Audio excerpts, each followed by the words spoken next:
News 18 Punjab Haryana Himachal ਤੁਸੀਂ ਦੇਖ ਰਹੇ ਹੋ। ਗੌਰਵ ਸ਼ੁਕਲਾ ਮੈਂ ਹਾਂ ਤੁਹਾਡੇ ਨਾਲ।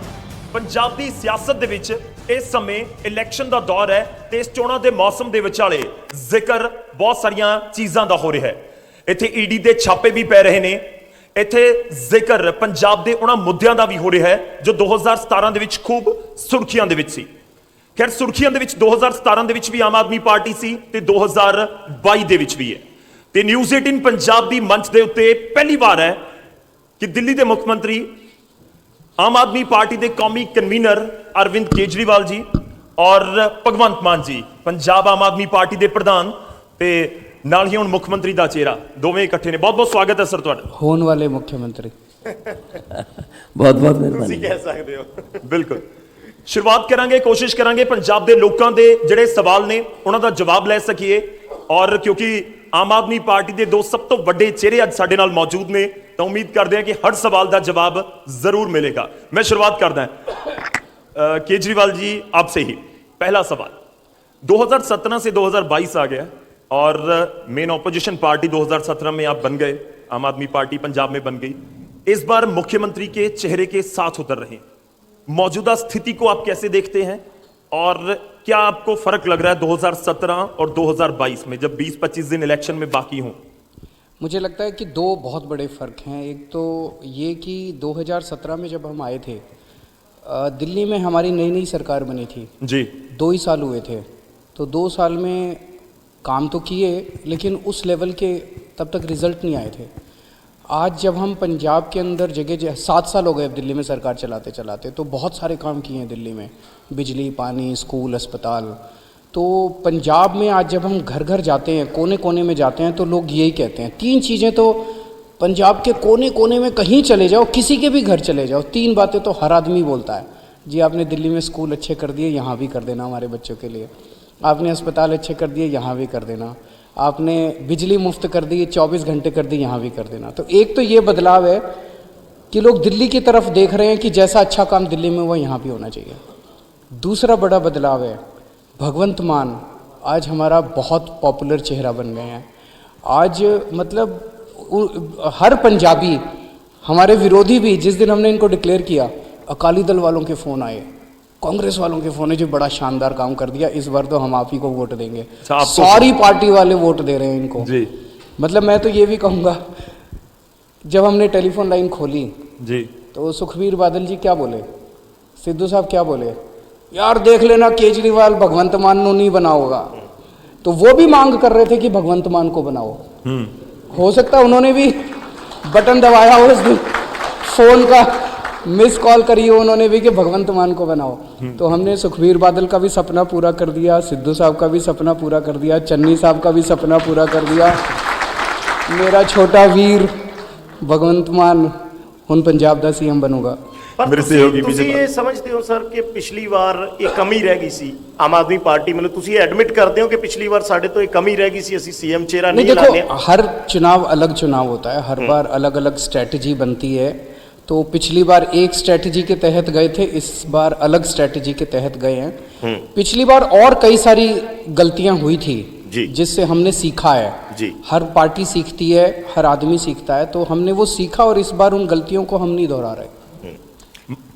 अच्छा मैं नाल ही ऐड ऑन करना चाहना कि भगवंत मान नूं सीएम चेहरा ऐलानन दा फैसला जिहड़ा सी, जाहिर जी गल है बहुत कुछ तुसी सोच समझ के उसके पीछे बड़ी एक्सरसाइज होनी है, या तुसी पहले तो प्लान किया होया सी कि नहीं भगवंत मान ही होना है पर असी अखीर ते जाके किस तरीके नाल अनाउंस कर देंगे? अच्छा आप मेरे को ये बताओ कि भगवंत मान से बेहतर चेहरा आपको पूरे पंजाब में दिखाई देता है?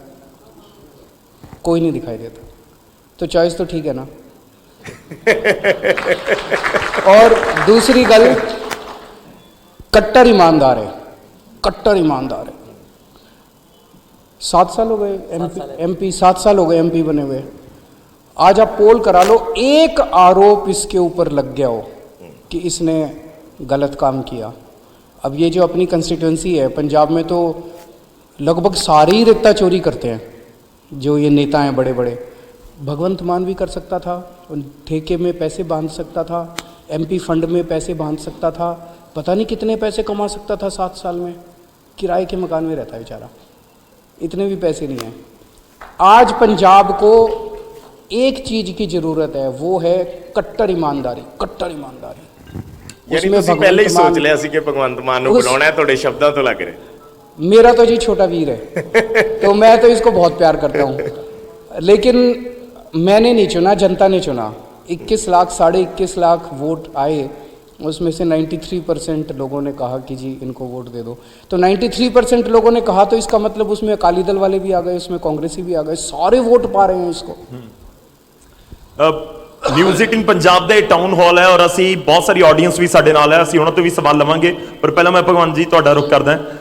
ਮੁੱਖ ਮੰਤਰੀ ਦਾ ਚਿਹਰਾ ਮੋਢਿਆਂ ਤੇ ਲੱਗ ਰਹੀ ਹੈ ਕਿ ਬਹੁਤ ਜ਼ਿੰਮੇਵਾਰੀ ਹੋ ਗਈ ਹੈ, ਕਿਉਂਕਿ ਸਿਆਸੀ ਭਵਿੱਖ ਭਗਵੰਤ ਮਾਨ ਦਾ ਇਸ ਪੂਰੀ ਇਲੈਕਸ਼ਨ ਦੇ ਉੱਤੇ ਟਿਕਿਆ ਨਜ਼ਰ ਆਉਂਦਾ ਹੈ। ਪੰਜਾਬ 'ਚ ਆਮ ਲੋਕ ਗੱਲ ਕਰ ਰਹੇ ਨੇ ਕਿ ਭਗਵੰਤ ਮਾਨ ਦੀ ਜਿਹੜੀ ਪੋਲੀਟੀਕਲ ਕਰੀਅਰ ਹੈ ਉਹ ਇਹ ਇਲੈਕਸ਼ਨ ਬਿਲਕੁਲ ਡਿਸਾਈਡਿੰਗ ਇਲੈਕਸ਼ਨਸ ਹੋਣਗੇ। ਦੇਖੋ, ਸਭ ਤੋਂ ਪਹਿਲਾਂ ਤਾਂ ਮੈਂ ਅਰਵਿੰਦ ਕੇਜਰੀਵਾਲ ਜੀ ਜਿਹੜੇ ਮੈਨੂੰ ਆਪਣਾ ਛੋਟਾ ਭਾਈ ਮੰਨਦੇ ਨੇ, ਮੈਂ ਇਹਨਾਂ ਨੂੰ ਵੱਡਾ ਭਾਈ ਵੀ ਮੰਨਦਾ, ਐਜ਼ ਅ ਫਾਦਰ ਫਿਗਰ ਵੀ ਮੰਨਦਾ। ਬਹੁਤ ਵਾਰੀ ਸਲਾਹ ਵੀ ਲੈਂਦੇ ਹਾਂ, ਆਪਸ 'ਚ ਗੱਲ ਕਰਦੇ ਹਾਂ, ਪਰਿਵਾਰ ਵਾਂਗੂ ਰਹਿੰਦੇ ਹਾਂ ਅਸੀਂ ਸਾਰੇ। ਮੈਂ ਧੰਨਵਾਦ ਕਰਦਾ ਕਿ ਪਾਰਟੀ ਇੱਕ ਐਸੀ ਪਾਰਟੀ ਬਣਾਈ ਅਰਵਿੰਦ ਕੇਜਰੀਵਾਲ ਜੀ ਨੇ ਜਿਹੜੀ ਆਮ ਬੰਦਿਆਂ ਨੂੰ ਵਿਧਾਨ ਸਭਾ, ਲੋਕ ਸਭਾ ਜਾਂ ਮੁੱਖ ਮੰਤਰੀ ਦੇ ਦਫ਼ਤਰ ਦੀਆਂ ਪੌੜੀਆਂ ਦਿਖਾ ਸਕਦੀ ਹੈ। ਹੋਰ ਕਿਸੇ ਪਾਰਟੀ ਦੇ ਵਿੱਚ ਇਹ ਕੰਮ ਨਹੀਂ ਹੋ ਸਕਦਾ। ਮੇਰੀ ਉਮਰ ਦੇ ਦੂਜੀਆਂ ਪਾਰਟੀਆਂ 'ਚ ਜਿਹੜੇ ਹੈਗੇ ਨੇ ਬੰਦੇ, ਜ਼ਿਲ੍ਹਾ ਪ੍ਰਧਾਨਗੀ ਤੱਕ ਵੀ ਨਹੀਂ ਪਹੁੰਚੇ, ਕਿਉਂਕਿ ਉਹਨਾਂ ਦੇ ਤਾਂ ਰਿਸ਼ਤੇਦਾਰੀਆਂ ਹੀ ਨਹੀਂ ਮੁੱਕਦੀਆਂ। ਸੋ ਸਭ ਤੋਂ ਪਹਿਲਾਂ ਤਾਂ ਮੈਂ ਮੇਰੇ ਵੱਡੇ ਭਾਈ ਅਰਵਿੰਦ ਕੇਜਰੀਵਾਲ ਜੀ ਦਾ ਇਸ ਗੱਲੋਂ ਧੰਨਵਾਦ ਕਰਦਾ। ਉਸ ਦਿਨ ਵੀ ਭਾਵੁਕਤਾ ਤਾਂ ਹੀ ਹੋ ਗਈ ਸੀ ਕਿ ਸੋਚਿਆ ਨਹੀਂ ਸੀ ਕਿ ਇਸ ਲੈਵਲ 'ਤੇ ਜਾਵਾਂਗੇ, ਅਤੇ ਹਰ ਪਲ ਪਲ ਮੇਰੇ ਨਾਲ ਇਹ ਸਲਾਹ ਕਰਦੇ ਨੇ, ਭਗਵੰਤ ਆਹ ਕਰ ਲਈਏ, ਆਹ ਨਾ ਕਰੀਏ, ਐਦਾਂ ਕਰ ਲਈਏ, ਆਹ ਹੋ ਜਾਊਗਾ। ਸੋ ਅਸੀਂ ਆਪਸ ਦੇ ਵਿੱਚ ਕਲੈਕਟਿਵ ਡਿਸੀਜ਼ਨ ਲੈਂਦੇ ਹਾਂ। ਜਦੋਂ ਤੱਕ ਤੁਸੀਂ ਕਿਹਾ ਜ਼ਿੰਮੇਦਾਰੀ ਜਾਂ ਪੋਲੀਟੀਕਲ ਕਰੀਅਰ, ਜੀ ਮੇਰੇ ਲਈ ਪੋਲੀਟਿਕਸ ਜਿਹੜੀ ਆ ਉਹ ਕੋਈ ਕਰੀਅਰ ਨਹੀਂ ਹੈਗਾ ਜੀ। ਅਸੀਂ ਕੋਈ ਇੱਥੇ ਧੰਦਾ ਨਹੀਂ ਬਣਾਉਣ ਆਏ ਇਹਨੂੰ, ਮੈਂ ਤਾਂ ਆਪਣਾ ਕਰੀਅਰ ਛੱਡ ਕੇ ਆਇਆ। ਜ਼ਿੰਮੇਵਾਰੀ ਦਾ ਮਤਲਬ ਇਹ ਹੈ, ਜੋ ਗੌਰਵ ਪੁੱਛਣਾ ਚਾਹ ਰਹੇ ਹੈ, ਕਿ ਤੁਸੀਂ ਇੱਕ ਹਫ਼ਤਾ ਪਹਿਲਾਂ ਆਪਣੇ ਸਮਰਥਕਾਂ ਦੇ ਸਾਹਮਣੇ ਬੈਠਦੇ ਸੀ, ਉਹਨਾਂ ਦੇ ਵਿੱਚ ਜਾਂਦੇ ਸੀ, ਅੱਜ ਜਾਂਦੇ ਹੋ ਅਨਾਉਂਸਮੈਂਟ ਹੋਣ ਤੋਂ ਬਾਅਦ, ਕੁਝ ਫਰਕ ਮਹਿਸੂਸ ਕਰ ਰਹੇ ਹੋ?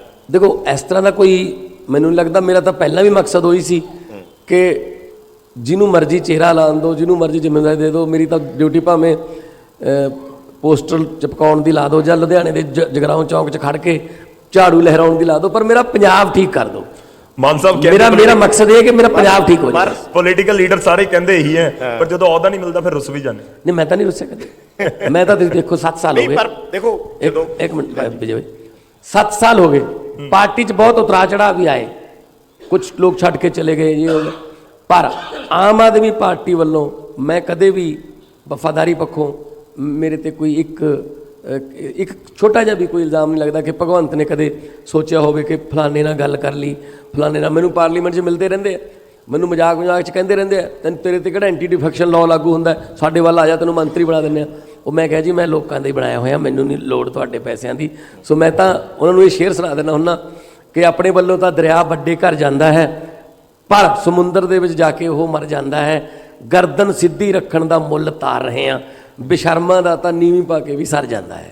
ਸੋ ਅਸੀਂ ਤਾਂ ਪੰਜਾਬ ਦੀ ਗਰਦਨ ਸਿੱਧੀ ਰੱਖਣੀ ਹੈ। ਤੁਹਾਡੇ ਤੇ ਮਾਨ ਸਾਹਿਬ ਇਹ ਤੁਹਾਡੇ ਵਿਰੋਧੀ ਇਲਜ਼ਾਮ ਲਾਉਂਦੇ ਰਹੇ ਹੈ ਕਿ ਭਗਵੰਤ ਮਾਨ ਨੇ ਕਿਸੇ ਨੂੰ ਪਾਰਟੀ 'ਚ ਵੱਡਾ ਚਿਹਰਾ ਆਉਣ ਨਹੀਂ ਦਿੱਤਾ, ਕਿਉਂਕਿ ਉਹ ਖੁਦ ਬਣਨਾ ਚਾਹੁੰਦੇ ਸੀ। ਇਸ ਤਰੀਕੇ ਦੇ ਸੋਸ਼ਲ ਮੀਡੀਆ ਤੇ ਬਹੁਤ ਸਾਰੀਆਂ ਗੱਲਾਂ ਬਾਤਾਂ ਚੱਲਦੀਆਂ ਨੇ, ਲੋਕ ਗੱਲਾਂ ਕਰਦੇ ਨੇ ਕਿ ਪਿਛਲੇ ਸਮੇਂ ਦੇ ਵਿੱਚ ਕੋਈ ਚਿਹਰਾ ਭਗਵੰਤ ਮਾਨ ਨੇ ਪਾਰਟੀ 'ਚ ਸ਼ਾਮਿਲ ਨਹੀਂ ਹੋਣ ਦਿੱਤਾ, ਆਪਣੀ ਇਨਸਿਕਿਉਰਿਟੀ ਦੇ ਚੱਲਦੇ। ਸਾਡੇ ਸੁਪਰੀਮੋ ਬੈਠੇ ਨੇ ਜਿਨ੍ਹਾਂ ਨੇ ਪਾਰਟੀ ਬਣਾਈ ਹੈ। ਇਹ ਵੀ ਮੈਨੂੰ ਲੱਗਦਾ ਇਹਦਾ ਜਵਾਬ ਸ਼ਾਇਦ ਕੇਜਰੀਵਾਲ ਸਾਹਿਬ ਜ਼ਿਆਦਾ ਅੱਛੀ ਤਰ੍ਹਾਂ ਦੇ। किसको नहीं आने दिया, नाम बताओ। ਜਦੋਂ ਪਿਛਲੀ ਵਾਰ ਦੀ ਸਰਕਾਰ ਸੀ, ਨਵਜੋਤ ਸਿੰਘ ਸਿੱਧੂ ਦਾ ਨਾਮ ਆਇਆ, ਮਨਪ੍ਰੀਤ ਬਾਦਲ ਦਾ ਨਾਮ ਆਇਆ ਕਿ ਉਹ ਤੁਹਾਨੂੰ ਜੁਆਇਨ ਕਰਨਾ ਚਾਹੁੰਦੇ ਸੀ। ਪਤਾ ਨਹੀਂ ਗੱਲ ਕਿੱਥੇ ਰਹਿ ਗਈ, ਉਹ ਤੁਹਾਨੂੰ ਜ਼ਿਆਦਾ ਪਤਾ ਹੋਣਾ है। उनसे पूछ के बता दो जी। और जरूरी थोड़ी कि जिनके नाम आपने लिए उनको हम लेना चाहते थे। ये बिल्कुल गलत है कहना कि भगवंत मान ने किसी का नाम नहीं आने दिया। ਕਿਉਂਕਿ ਮੈਂ ਸਵਾਲ ਸਰ ਤੁਹਾਨੂੰ ਇਸੇ ਲਈ ਪੁੱਛ ਰਿਹਾ ਕਿ ਪਬਲਿਕ ਡੋਮੇਨ ਦੇ ਵਿੱਚ ਇਹ ਕੁਝ ਕਨਫਿਊਜ਼ਨਸ ਨੇ। ਸੋ ਆਪਾਂ ਅੱਜ ਮੰਚ ਤੇ ਬੈਠੇ ਹਾਂ ਤਾਂ ਚੀਜ਼ਾਂ ਮੈਨੂੰ ਲੱਗਦਾ ਕਲੀਅਰ ਹੋ ਜਾਣੀਆਂ ਚਾਹੀਦੀਆਂ। बिल्कुल गलत है, और ये वाली अफवाहें जो है वो विरोधी पक्ष वाले लगाते रहते हैं क्योंकि उनके पास कुछ कहने को नहीं होता। तो ये बिल्कुल गलत है। भगवंत मान जी की अध्यक्षता में जी। जैसे ही पिछले चुनाव खत्म हुए थे तब से आप अध्यक्ष हैं 8 शायद। मई से सर, 8 मई 17 से, हाँ 17 से, तब से अध्यक्ष हैं और इनकी अध्यक्षता के अंदर आज ये चुनाव लड़ा जा रहा है। अब तो खैर ये सीएम फेस भी हैं, अध्यक्ष भी हैं, और आज सारे पोल्स के अंदर अगर आम आदमी पार्टी नंबर 1 आ रही है तो इसका मतलब इन्होंने जो कुछ भी किया अच्छा ही किया। तुसी हौली अगर देने किसी को नहीं आने दिया वो भी अच्छा किया, और अगर किसी को आने दिया वो भी अच्छा ਤੁਸੀਂ किया। ਹੌਲੀ ਦਿਨੇ ਨਵਜੋਤ ਸਿੰਘ ਸਿੱਧੂ ਹੋਰਾਂ ਦਾ ਨਾਮ ਲੈ ਦਿੰਦੇ ਹੋ ਨਾ ਕਈ ਵਾਰ, ਉਹ ਕਿਉਂ ਲੈਂਦੇ ਹੋ ਇਸ ਕਰਕੇ ਉਹਦੀ ਚਰਚਾ ਵੀ ਸ਼ੁਰੂ ਹੋ ਜਾਂਦੀ ਹੈ। ਸੋ ਮੈਂ ਚਾਹੂੰਗਾ ਤੁਸੀਂ ਉਹ ਵੀ ਦੱਸ ਹੀ ਦਿਓ ਕਿਆ? ਕਿ ਤੁਸੀਂ ਜਿਹੜਾ 93% ਦਾ ਤੁਸੀਂ ਜ਼ਿਕਰ ਕੀਤਾ ਉਸ ਦਿਨ ਸਟੇਜ ਤੇ, ਔਰ ਤੁਸੀਂ ਇਹ ਬੋਲਿਆ ਕਿ ਨਵਜੋਤ ਸਿੰਘ ਸਿੱਧੂ ਦਾ ਨੂੰ ਵੀ ਲੋਕਾਂ ਨੇ ਵੋਟ ਪਾਈ ਜਾਂ ਉਹਨਾਂ ਨੂੰ ਰਾਏਸ਼ੁਮਾਰੀ ਦੇ ਵਿੱਚ ਉਹਨਾਂ ਦਾ ਨਾਮ ਲਿਆ। ਇਹ ਗੱਲ ਅਰਵਿੰਦ ਕੇਜਰੀਵਾਲ ਹੋਰਾਂ ਵੱਲੋਂ ਸਟੇਜ ਤੇ ਕਿਉਂ ਕਹੀ ਗਈ? उनका आया था नाम, इसीलिए कही। ਤੇ ਐਡੀ ਸਿੰਪਲ ਗੱਲ ਲੱਗਦੀ ਤੇ ਕੁਛ ਨਾ ਕੁਛ ਤੇ ਇਸ ਦੇ ਪਿੱਛੇ ਔਰ ਜ਼ਰੂਰ ਕੁਛ ਸਟ੍ਰੈਟਜੀ ਹੋਣੀ ਹੈ। ਨਹੀਂ, ਔਰ ਤੁਸੀਂ ਕੁਛ ਤੁਸੀਂ ਕਰ ਸਕਦੇ ਹੋ ਸ਼ੇਅਰ ਜੇ ਕੋਈ, नहीं और कुछ नहीं है। ਜਾਂ ਆਮ ਆਦਮੀ ਪਾਰਟੀ ਨੂੰ ਇਹ ਲੱਗਦਾ ਹੈ ਕਿ ਅਰਵਿੰਦ ਨੂੰ ਨਵਜੋਤ ਸਿੰਘ ਸਿੱਧੂ ਨੂੰ ਔਰ ਚਰਨਜੀਤ ਚੰਨੀ ਹੋਰਾਂ ਦਾ ਇੱਕ ਦਾ ਨਾਮ ਲੈ ਦਿਓ, ਆਪੇ ਆਪਸ ਦੇ ਵਿੱਚ ਦੂਜੀ ਪਾਰਟੀ ਦੇ ਵਿੱਚ ਰੌਲਾ ਪੈਂਦਾ ਰਹੇਗਾ। रोला तो वैसे ही पाया हुआ है जी, हमारी जरूरत ही क्या है। देखो जी, 2 है, ਜੀ एक मेरी और इनकी जोड़ी है, ਜੀ 2 भाइयों की जोड़ी है, और एक सिद्धू की और चन्नी की जोड़ी है। पंजाब को तय करना है कौन सी जोड़ी चाहिए, कौन सी जोड़ी पंजाब को भविष्य दे सकती है। ਸਿੱਧੂ ਦੇ ਲਈ ਕੋਈ ਵਿੰਡੋ ਅੱਜ ਵੀ ਹੈ ਕਿ ਸਭ ਵਿੰਡੋਜ਼ क्लोज हो चुकी हैं आम आदमी पार्टी वाली? वो आ रहे हैं क्या? क्या पता ही, सर, पॉलिटिक्स politics आप है, जानते पता नहीं हैं, चल रहा। पॉसिबिलिटी तो हर समय रहती है। थ्योरेटिकल क्वेश्चन है, पंजाब के भविष्य की बात करते हैं, थोड़ा फायदा होगा। वहां पर भी जाऊंगा। अच्छा, मैं एक सीएम फेस को लेकर जरूर सवाल करना चाहूंगा इनफैक्ट आपसे। 2 चीजें हैं, एक तो विरोधी कह रहे हैं कि अगर भगवंत मान ही आपकी चॉइस थी तो फिर इतना डिले क्यों कर, आप 4-5 महीने पहले या 2 महीने 3 महीने पहले कर सकते थे। और दूसरा जो नेता वाला सवाल कर रहे हैं वो इसलिए भी क्योंकि ये चर्चे हैं कि देखिए 100 में से 93% भगवंत मान जी का नाम आ गया, उसके बाद कोई लीडर ऐसा नहीं दिखा जिसको लेकर लोगों ने वोट किया। या आपका नाम था जो आपने इनवैलिड कर दिए वोट, या फिर भगवंत मान कर? जनता न जनार्दन है, जनता तय करती है। जो जनता ने कहा हमने अनाउंस कर दिया। जनता जिसको पसंद करती है, जनतंत्र में तो वही नेता होता है। जनता ने इनके नाम पे मोहर लगाई। देखो, आप खुद सोच के देखो, अगर आज से 1 हफ्ता पहले मैं आता, मैं इनको बहुत प्यार करता हूँ, बहुत ज़्यादा, मैं आता और मैं कह देता कि भगवंत मान को हम सीएम बना रहे हैं, तो क्या होता? केजरीवाल ने अपने चहेते को बना दिया, केजरीवाल ने अपने इसको। तो हमने जनता से पूछा, और जनता 93% लोगों ने जब कहा तो पूरे पंजाब को जवाब मिल गया कि भगवंत मान डिजर्व करते हैं। विरोधी आपके इसको पॉलिटिकल ड्रामा करार दे, और वो कह भी क्या सकते हैं, उनके पास और कुछ कहने को भी तो नहीं है ना। ਅੱਛਾ, ਮੇਰਾ ਭਗਵੰਤ ਮਾਨ ਸਾਹਿਬ ਤੁਹਾਡੇ ਤੋਂ ਇਸੇ ਨਾਲ ਜੁੜਿਆ ਇੱਕ ਸਵਾਲ ਹੈ ਛੋਟਾ ਜਿਹਾ, ਮੈਂ ਪੰਜਾਬ ਦੇ ਕਲਚਰ ਨਾਲ ਜੋੜ ਕੇ ਇਹ ਸਵਾਲ ਪੁੱਛਣਾ ਚਾਹਣਾ ਹੈ। ਨਵਜੋਤ ਸਿੰਘ ਸਿੱਧੂ ਹੋਰਾਂ ਨੇ ਜ਼ਿਕਰ ਕੀਤਾ ਸੀ ਇਸ ਗੱਲ ਦਾ, ਔਰ ਉਸ ਤੋਂ ਬਾਅਦ ਉਹ ਗੱਲ ਅੱਗੇ ਲੰਬੀ ਚੱਲਦੀ ਗਈ। ਉਹਨਾਂ ਨੇ ਕਿਹਾ ਕਿ ਬਰਾਤ ਆ ਰਹੀ ਹੈ, ਲਾੜੇ ਦਾ ਪਤਾ ਨਹੀਂ। ਮੈਂ ਸ਼ਬਦ ਤੇ ਸਟਿਕ ਕਰ ਰਿਹਾ, ਮਤਲਬ ਮੇਰੀ ਹੋਰ ਕੋਈ ਮਨਸ਼ਾ ਨਹੀਂ ਇਹ ਸਵਾਲ ਪੁੱਛਣ ਦੀ। ਸ਼ਬਦ ਇਹ ਹੈ ਕਿ ਉਹਨਾਂ ਨੇ ਕਿਹਾ ਕਿ ਲਾੜਾ ਕੌਣ ਹੋਏਗਾ, ਬਰਾਤ ਆ ਰਹੀ ਹੈ। ਤੁਸੀਂ ਸਮਝਦੇ ਹੋ ਵੀ ਪੰਜਾਬ ਦੇ ਕਲਚਰ ਦੇ ਵਿੱਚ ਇਹ ਗੱਲਾਂ ਐਕਸੈਪਟੇਬਲ ਨੇ ਕਿ ਤੁਸੀਂ ਕਹੋ ਕਿ ਕਿਸੇ ਦੇ ਘਰੇ ਬਰਾਤ ਆ ਰਹੀ ਹੈ ਜਾਂ ਲਾੜਾ ਬਣ ਕੇ ਆ ਰਿਹਾ, ਜਾਂ ਤੁਸੀਂ ਬਰਾਤ ਲੈ ਕੇ ਜਾ ਰਹੇ ਹੋ ਜਾਂ ਵੋਟਾਂ ਕਿਸੇ ਤੋਂ ਲੈਣੀਆਂ ਹੁੰਦੀਆਂ ਭੈਣ ਭਰਾ ਬਣ ਕੇ? ਇਹ ਪੰਜਾਬ ਦਾ ਕਲਚਰ ਹੈ, ਮੈਨੂੰ ਲੱਗਦਾ ਤੁਸੀਂ ਇਸ ਨੂੰ ਜ਼ਿਆਦਾ ਚੰਗੀ ਤਰ੍ਹਾਂ ਸਮਝਦੇ ਹੋ। ਦੇਖੋ, ਜਿਸ ਦਿਨ ਇਹ ਗੱਲ ਕਹੀ ਸੀ ਸਿੱਧੂ ਸਾਹਿਬ ਨੇ, ਮੈਂ ਉਸੇ ਦਿਨ ਹੀ ਇਸ ਗੱਲ ਦਾ ਖੰਡਨ ਕੀਤਾ ਸੀ ਕਿ ਕੋਈ ਲਾੜਾ ਜਾਂ ਬਰਾਤ ਨਹੀਂ, ਅਸੀਂ ਤਾਂ ਭੈਣ ਭਰਾ ਪੁੱਤ ਭਤੀਜੇ ਬਣ ਕੇ ਜਾਵਾਂਗੇ। ਇਹ ਕੋਈ ਅਸੀਂ ਕਿਸੇ ਦੇ ਘਰੇ ਢੁੱਕਣ ਥੋੜੀ ਚੱਲੇ, ਠੀਕ ਹੈ ਨਾ। ਇਹ ਉਹਨਾਂ ਦੀ ਲੈਂਗੁਏਜ ਹੋ ਸਕਦੀ ਹੈ ਵੀ ਜੀ ਸਾਡੀ ਬਰਾਤ ਤਿਆਰ ਹੈ, ਲਾੜਾ ਲੱਭਾਂਗੇ। ਜੀ। ਮਤਲਬ ਕਿੱਥੇ ਜਾ ਰਹੇ ਹੋ ਤੁਸੀਂ? ਕੀ ਪੰਜਾਬ ਦੇ ਲੋਕਾਂ ਦੀਆਂ ਸਮੱਸਿਆਵਾਂ ਹੱਲ ਕਰਨੀਆਂ ਨੇ, ਪੰਜਾਬ ਦੇ ਚੁੱਲ੍ਹਿਆਂ ਦੀ ਬੁਝਦੀ ਹੋਈ ਅੱਗ ਬਚਾਉਣੀ ਹੈ, ਪੰਜਾਬ ਦੇ ਸਿਵਿਆਂ ਦੀ ਉੱਚੀਆਂ ਲਾਟਾਂ ਜਿਹੜੀਆਂ ਹੁੰਦੀਆਂ ਜਾਂਦੀਆਂ ਉਹ ਬੁਝਾਉਣੀ ਹੈ, ਪੰਜਾਬ ਦੇ ਨੌਜਵਾਨ ਨੂੰ ਜਿਹੜਾ ਜਹਾਜ਼ਾਂ ਦੇ ਜਹਾਜ਼ ਭਰ ਕੇ ਬਾਹਰ ਜਾ ਰਿਹਾ ਉਹਨੂੰ ਇੱਥੇ ਹੀ ਰੋਕਣਾ ਹੈ, ਪੰਜਾਬ ਨੂੰ ਦੁਬਾਰੇ ਪੰਜਾਬ ਬਣਾਉਣਾ ਹੈ। ਕੋਈ ਬਰਾਤ ਜਾਂ ਕੋਈ ਲਾੜਾ, ਇਹਨਾਂ ਗੱਲਾਂ ਦਾ ਮੈਂ ਖੰਡਨ ਕਰਦਾ। ਮੈਂ ਅਸੀਂ ਆਡੀਅנס ਦਾ ਸਵਾਲ ਲੈਣਾ, ਮੈਂ ਸ਼ਵੇਤਾ ਦਾ ਰੁਕ ਕਰੂੰਗਾ। ਭਗਵੰਤ ਜੀ, ਮੈਂ ਇੱਕ ਚੀਜ਼ ਜਾਣਨੀ ਚਾਹੁੰਦਾ ਤੁਹਾਡੇ ਤੋਂ ਪਹਿਲਾਂ, ਛੋਟਾ ਮੇਰਾ 2 ਸਵਾਲ ਹੈ। ਇੱਕ, ਜਿਸ ਦਿਨ ਅਨਾਉਂਸਮੈਂਟ ਹੋਈ ਹੈ, ਜਦੋਂ ਕੇਜਰੀਵਾਲ ਸਾਹਿਬ ਬੋਲ ਰਹੇ ਸੀ ਉਦੋਂ ਹੀ ਪਤਾ ਲੱਗਿਆ ਜਾਂ ਰਾਤ ਨੂੰ ਲੱਗ ਗਿਆ ਸੀ ਪਤਾ? ਕਿਉਂਕਿ ਪੋਸਟਰ ਛਪ ਗਏ ਸੀ, ਵੱਡੇ ਬੋਰਡ ਤੁਹਾਡੇ ਲੱਗ ਗਏ ਸੀ, ਤਾਂ ਪਤਾ ਤਾਂ ਉਹਨਾਂ ਨੂੰ ਪਹਿਲਾਂ ਲੱਗ ਗਿਆ ਹੋਗਾ। ਨੀਂਦ ਆਈ ਸੀ ਉਸ ਰਾਤ ਨੂੰ? ਨਹੀਂ, ਦੇਖੋ, ਨੀਂਦ ਇਸ ਤਰ੍ਹਾਂ ਦੀ ਕੋਈ ਮੈਨੂੰ ਕੋਈ ਐਸੀ ਐਕਸਾਈਟਮੈਂਟ ਨਹੀਂ ਸੀ ਜ਼ਿਆਦਾ ਕਿ ਪਤਾ ਨਹੀਂ ਕੀ ਹੋਊਗਾ। ਮੈਂ ਤੁਹਾਨੂੰ ਪਹਿਲਾਂ ਹੀ ਦੱਸ ਦਿੰਦਾ ਕਿ ਸੀਐਮ ਸਾਹਿਬ ਨੇ ਜਿਸ ਤਰ੍ਹਾਂ ਕਿਹਾ ਇਹ ਕਰ ਦਿੰਦੇ ਅਨਾਊਂਸ, ਮੈਂ ਕਿਹਾ ਜੀ ਥੋੜ੍ਹਾ ਜਿਹਾ ਜਨਤਾ ਨੂੰ ਵਿੱਚ ਇਨਵੋਲਵ ਕਰ ਲਈਏ, ਹੈ ਨਾ। ਪਰ ਮੈਨੂੰ ਇਹ ਪੱਕਾ ਪਤਾ ਸੀ ਕਿ ਲੋਕ ਜਦੋਂ ਮੈਂ ਜਾਣਾ ਮੈਨੂੰ ਪਿਆਰ ਕਰਦੇ ਆ, ਸ਼ਾਇਦ ਮੇਰੇ ਹੱਕ 'ਚ ਹੋਇਆ ਉਹ। ਇਹਦੇ ਨਾਲ ਕੀ ਹੋਇਆ, ਹੌਸਲਾ ਮੇਰਾ ਡਬਲ ਹੋਇਆ, ਤਾਂ ਫਿਰ ਜ਼ਿੰਮੇਵਾਰੀ ਵੀ ਡਬਲ ਹੋਈ। ਅੱਛਾ, ਇੱਕ ਤੁਹਾਡੇ ਭਾਸ਼ਣ ਦੇ ਉੱਪਰ ਵੀ ਮੈਂ ਕਮੈਂਟ ਚਾਹੁੰਦਾ, ਬੜਾ ਨੱਪਿਆ ਤੁਲਿਆ ਸੀ। ਨੈਲਸਨ ਮੰਡੇਲਾ, ਸਾਬਕਾ ਰਾਸ਼ਟਰਪਤੀ APJ ਅਬਦੁਲ ਕਲਾਮ, ਸੁਰਜੀਤ ਪਾਤਰ ਜੀ ਦਾ ਜ਼ਿਕਰ ਉਸ ਦੇ ਵਿੱਚ ਜ਼ਿਕਰ ਪ੍ਰੋਫੈਸਰ ਮੋਹਨ ਸਿੰਘ ਦਾ। ਇਹ ਖੁਦ ਲਿਖਿਆ ਜਾਂ ਪਹਿਲਾਂ ਪ੍ਰਿਪੇਅਰ ਕੀਤਾ ਜਾਂ ਕਿਵੇਂ ਸੀ ਭਾਸ਼ਣ? ਮੈਂ ਕਦੇ ਵੀ ਜਿਹੜਾ ਲਿਖ ਕੇ ਜਾਂ ਸਕ੍ਰਿਪਟਡ ਨਹੀਂ ਬੋਲਦਾ। ਹਾਂ, ਮੈਂ ਪੜ੍ਹਦਾ ਬਹੁਤ ਰਹਿਣਾ ਵੱਡੇ ਬੰਦਿਆਂ ਨੂੰ, ਜੇ ਸਿਚੁਏਸ਼ਨ ਮੁਤਾਬਕ ਮੈਂ ਤੰਜ ਨਹੀਂ ਸੀ ਉਸ ਦੇ ਵਿੱਚ ਨਾ, ਜਿਹੜੇ ਤੁਸੀਂ ਕਟਾਕਸ਼ ਕਰਦੇ ਆ ਉਹ ਭਾਸ਼ਣ ਦੇ ਵਿੱਚ ਨਹੀਂ ਸੀ। ਬੜਾ ਵੱਖਰੀ ਤਰੀਕੇ ਦਾ ਭਾਸ਼ਣ ਸੀ ਇਹ। ਦੇਖੋ, ਇੱਕ ਜ਼ਿੰਮੇਵਾਰੀ ਜਦੋਂ ਤੁਹਾਡੇ ਤੇ ਪੈ ਜਾਂਦੀ ਹੈ ਤਾਂ ਤੁਹਾਡਾ ਜਿਹੜਾ ਬੋਲ ਚਾਲ ਜਾਂ ਤੁਹਾਡੇ ਸ਼ਬਦ ਜਿਹੜੇ ਨੇ, ਕੱਲਾ ਕੱਲਾ ਸ਼ਬਦ ਜਿਹੜਾ ਉਹਨੂੰ ਹੁਣ ਪੁਣਿਆ ਜਾਊਗਾ, ਤੁਸੀਂ ਵੀ ਉਹਦੇ ਤੇ ਲਾਓਗੇ ਸੈਂਸਰ, ਹੈ ਨਾ। ਸੋ ਮੈਂ ਕਦੇ ਵੀ ਇਸ ਤਰ੍ਹਾਂ ਦੀ ਸ਼ਬਦਾਵਲੀ ਨਹੀਂ ਵਰਤਦਾ ਪਹਿਲਾਂ ਤੋਂ ਕਦੇ। ਚਾਹੇ ਜਿਵੇਂ ਕਹਿਤਾ ਸੀਗਾ ਸਿੱਧੂ ਸਾਹਿਬ ਨੇ ਪੁਲਿਸ ਵਾਲਿਆਂ ਲਈ ਕੁਝ ਸ਼ਬਦਾਵਲੀ, ਮੈਂ ਵੀ ਕਿਹਾ ਯਾਰ ਚਾਚੇ ਭਤੀਜੇ ਪੁੱਤ ਭਤੀਜੇ ਆਪਣੇ ਨੇ, ਆਪਣੀ ਰਾਖੀ ਕਰਦੇ ਆਪਣੇ ਘਰਾਂ ਮੂਹਰੇ ਤੰਬੂ ਲਾ ਕੇ, ਉਹਨਾਂ ਨੂੰ ਇਹੋ ਜਿਹੀ ਗੱਲ ਨਹੀਂ। ਸੋ ਅਸੀਂ ਇੱਕ ਸੱਭਿਅਕ ਸਮਾਜ ਦੇ ਵਿੱਚ ਰਹਿੰਦੇ ਹਾਂ ਤੇ ਮੇਰੀ ਭਾਸ਼ਾ ਦੇ ਵਿੱਚ ਕਦੇ ਇਸ ਤਰ੍ਹਾਂ ਦੀ ਬੂ ਨਹੀਂ ਆਊਗੀ ਕਿ ਜਿਹੜੀ ਕਿਸੇ ਸਮਾਜ ਨੂੰ ਜਾਂ ਕਿਸੇ ਵਿਅਕਤੀ ਨੂੰ ਹਾਰਟ ਕਰਦੀ ਹੋਵੇ, ਠੇਸ ਪਹੁੰਚਾਉਂਦੀ ਹੋਵੇ। ਇੱਕ ਸਵਾਲ ਕਿਸੇ ऑडियंस ਦੇ ਵਿੱਚੋਂ सवाल। अरविंद जी, मैं डिस्ट्रिक्ट कोर्ट मोहाली में बतौर वकील काम करता हूँ।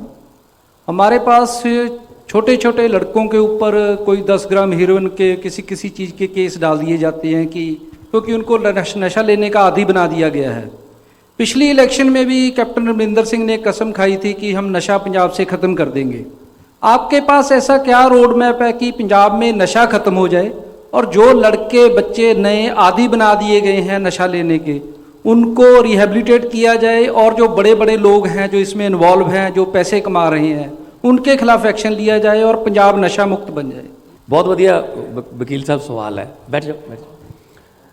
मैं अपनी स्पीचेस ਦੇ ਵਿੱਚ ਵੀ ਕਹਿੰਦਾ ਰਿਹਾ, ਇਹ ਕਹਿੰਦੇ ਰਹੇ ਅਸੀਂ ਇੰਨੇ ਹਜ਼ਾਰ ਜਿਹੜੇ ਨਸ਼ੇ ਦੇ ਤਸਕਰ ਜਿਹੜੇ ਨੇ ਉਹ ਫੜ ਕੇ ਜੇਲ੍ਹਾਂ 'ਚ ਦੇਤੇ। ਮੈਂ ਕਹਿੰਦਾ ਰਿਹਾ ਉਹ ਤਸਕਰ ਨਹੀਂ ਹੈਗੇ, ਉਹ ਤਾਂ ਐਡਿਕਟਡ ਨੇ, ਉਹ ਤਾਂ ਮਰੀਜ਼ ਨੇ। 10 ਗ੍ਰਾਮ 5 ਗ੍ਰਾਮ ਵਾਲੇ ਨੂੰ ਚੱਕ ਕੇ ਜੇਲ੍ਹ 'ਚ ਮਾਰਿਆ। ਜਿਹੜੇ ਸਪਲਾਇਰ ਨੇ ਉਹ ਤਾਂ ਉੱਥੇ ਹੀ ਫਿਰਦੇ ਨੇ। ਸੋ ਜਿਹੜੀ ਤੁਹਾਡੀ ਇਹ ਗੱਲ ਹੈ ਨਾ ਰੀਹੈਬ ਵਾਲੀ, ਇਹ ਸਾਨੂੰ ਬਹੁਤ ਵੱਡੇ ਪੱਧਰ 'ਤੇ ਐਕਸਰਸਾਈਜ਼ ਕਰਨੀ ਪਊ। ਇਹ ਸਭ ਤੋਂ ਪਹਿਲਾਂ ਤਾਂ ਰੀਹੈਬ ਸੈਂਟਰ ਬਣਾ ਕੇ, ਉਸ ਤੋਂ ਬਾਅਦ ਚੇਨ ਤੋੜ ਕੇ ਜਿਹੜੇ ਇਹ ਐਡਿਕਟਡ ਉਹ ਤਾਂ ਇੱਦਾਂ ਕੰਬਣਗੇ ਜਦੋਂ ਉਹਨਾਂ ਨੂੰ ਤੋੜ ਲੱਗੀ ਜਾਂ ਉਹਨਾਂ ਨੂੰ ਕੋਈ ਨਸ਼ਾ ਨਾ ਮਿਲਿਆ, ਉਹ ਤਾਂ ਬਹੁਤ ਬੁਰੀ ਹਾਲਤ ਹੋਊ ਉਹਨਾਂ ਦੀ। ਪਰ ਉਹਨਾਂ ਨੂੰ ਸੰਭਾਲਣ ਲਈ ਸਾਡੇ ਕੋਲ ਪਹਿਲਾਂ ਹੀ ਰੀਹੈਬ ਸੈਂਟਰ, ਡਾਕਟਰ ਚਾਹੀਦੇ ਨੇ। ਉਹ ਤੋਂ ਬਾਅਦ ਜਦੋਂ ਉਹ ਇਹਦੇ ਵਿੱਚੋਂ ਨਿਕਲੇ, ਫਿਰ ਉਹਨਾਂ ਦੀ ਨਾ ਕਾਉਂਸਲਿੰਗ ਕਰਕੇ ਉਹਨਾਂ ਨੂੰ ਸਮਾਜ ਦਾ ਹਿੱਸਾ ਬਣਾਉਣਾ। ਕਿਤੇ ਨਾ ਕਿਤੇ ਅੱਜ ਉਹ ਇਸ ਤਰ੍ਹਾਂ ਫੀਲ ਕਰਦੇ ਨੇ ਕਿ ਸਾਨੂੰ ਯਾਰ ਸਮਾਜ ਨੇ ਸਾਨੂੰ ਕੱਢਤਾ, ਅਸੀਂ ਚੰਗੇ ਬੰਦੇ ਨਹੀਂ ਹੈਗੇ। ਸੋ ਉਹਨਾਂ ਦੀ ਕਾਉਂਸਲਿੰਗ ਵੀ ਕਰਾਵਾਂਗੇ, ਰੀਹੈਬ ਵੀ ਕਰਾਵਾਂਗੇ। ਸਪਲਾਈ ਚੇਨ ਜਦੋਂ ਟੁੱਟੀ, ਸਭ ਤੋਂ ਬਸ ਵੱਡੀ ਗੱਲ ਹੈ ਪੁਲਿਸ ਨੂੰ ਡੀਲਿੰਕ ਕਰ ਦਿਓ ਪੋਲੀਟਿਕਸ ਤੋਂ। ਲੋਕ ਆਪ ਕਹਿੰਦੇ ਲੋਕ ਕਿ ਅਸੀਂ ਇੱਕ ਸਾਡੇ ਪਿੰਡ ਨਸ਼ਾ ਵੇਚਣ ਵਾਲਾ ਆਇਆ ਸੀ, ਅਸੀਂ ਉਹਨੂੰ ਫੜ ਕੇ ਥਾਣੇ ਫੜਾ ਕੇ ਆਏ। ਲੋਕ ਬਾਅਦ 'ਚ ਆਏ ਘਰੇ, ਉਹ ਪਹਿਲਾਂ ਆ ਗਿਆ ਕਿਉਂਕਿ ਉਹਦੇ ਆਕਾਵਾਂ ਦਾ ਫੋਨ ਚਲਾ ਜਾਂਦਾ ਥਾਣੇ ਦੇ ਵਿੱਚ, ਛੱਡ ਦਿਓ ਜੀ ਆਪਣੀ ਬੰਦਾ, ਛੱਡ ਦਿਓ ਜੀ।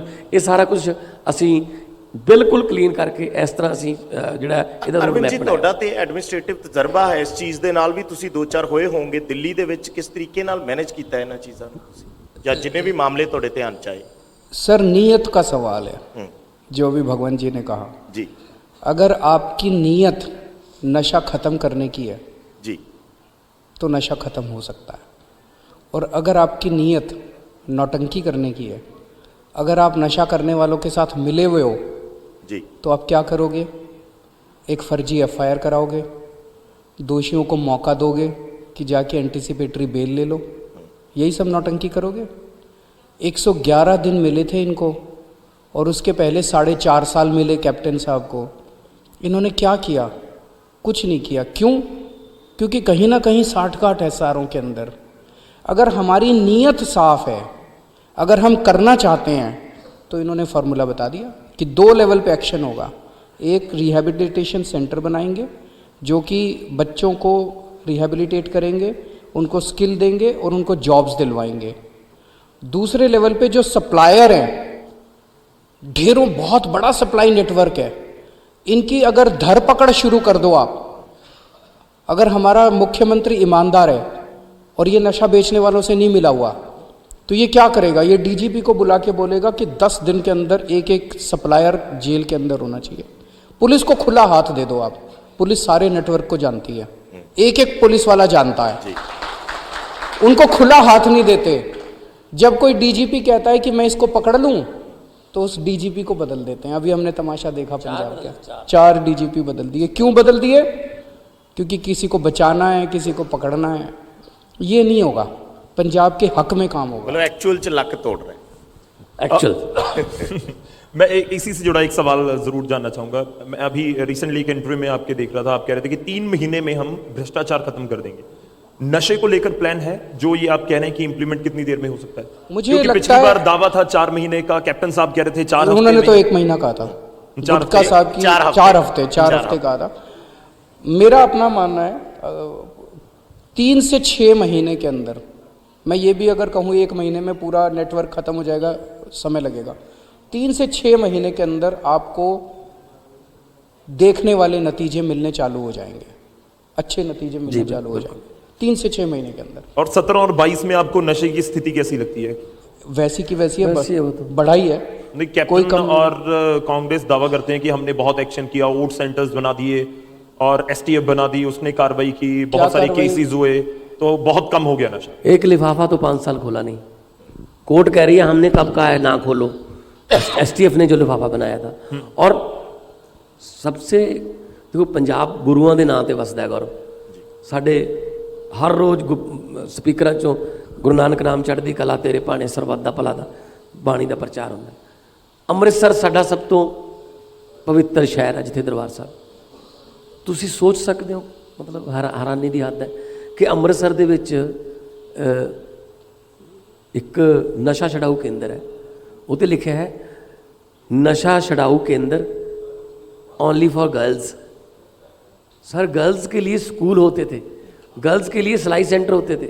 मतलब कितनी शर्म की बात है कि पंजाब में नशा छड़ाऊ केंद्र ओनली फॉर गर्ल्स। मतलब इस लेवल पे इन्होंने नस्ल कुशी कर दी है, जेनोसाइड के केस चलने चाहिए इन पर तो। ਕਿਉਂਕਿ ਮਾਨ ਸਾਹਿਬ ਇਸ ਵੇਲੇ 2 ਤਰ੍ਹਾਂ ਦੇ ਦਾਅਵੇ ਨੇ, ਇੱਕ 4.5 ਸਾਲ ਦੇ ਦਾਅਵੇ ਨੇ, ਇੱਕ 111 ਦਿਨਾਂ ਦੇ ਦਾਅਵੇ ਨੇ। ਮਤਲਬ ਦੋ ਪਾਰਟ ਦੇ ਵਿੱਚ ਵੰਡਿਆ ਜਾ ਰਿਹਾ ਹੈ ਦਾਅਵਿਆਂ ਨੂੰ, ਨਹੀਂ ਦੋਨਾਂ ਦਾਅਵਿਆਂ ਨੂੰ। ਨਹੀਂ ਹਿਸਾਬ ਤਾਂ 5 ਸਾਲ ਦਾ ਹੀ ਹੋਊਗਾ ਨਾ। ਇਹ ਕਿਵੇਂ ਕਹਿ ਸਕਦੇ ਹੋ ਤੁਸੀਂ ਕਿ ਇੱਕ ਡੱਬਾ ਕੱਢ ਕੇ ਇਸੇ ਡੱਬੇ ਤੇ ਧਿਆਨ ਦਿਓ, ਬਾਕੀ ਟ੍ਰੇਨ ਜਿਹੜੀ ਉਹ ਕਿਉਂਕਿ 100 ਦਿਨ ਦਾ ਹਿਸਾਬ ਵੀ ਪਿਛਲੇ ਦਿਨ ਹੀ ਦਿੱਤਾ ਗਿਆ। वो तो कल ईडी ने देख लिया 100 दिन का हिसाब, सारा हिसाब, पूरा हिसाब किताब ईडी ने।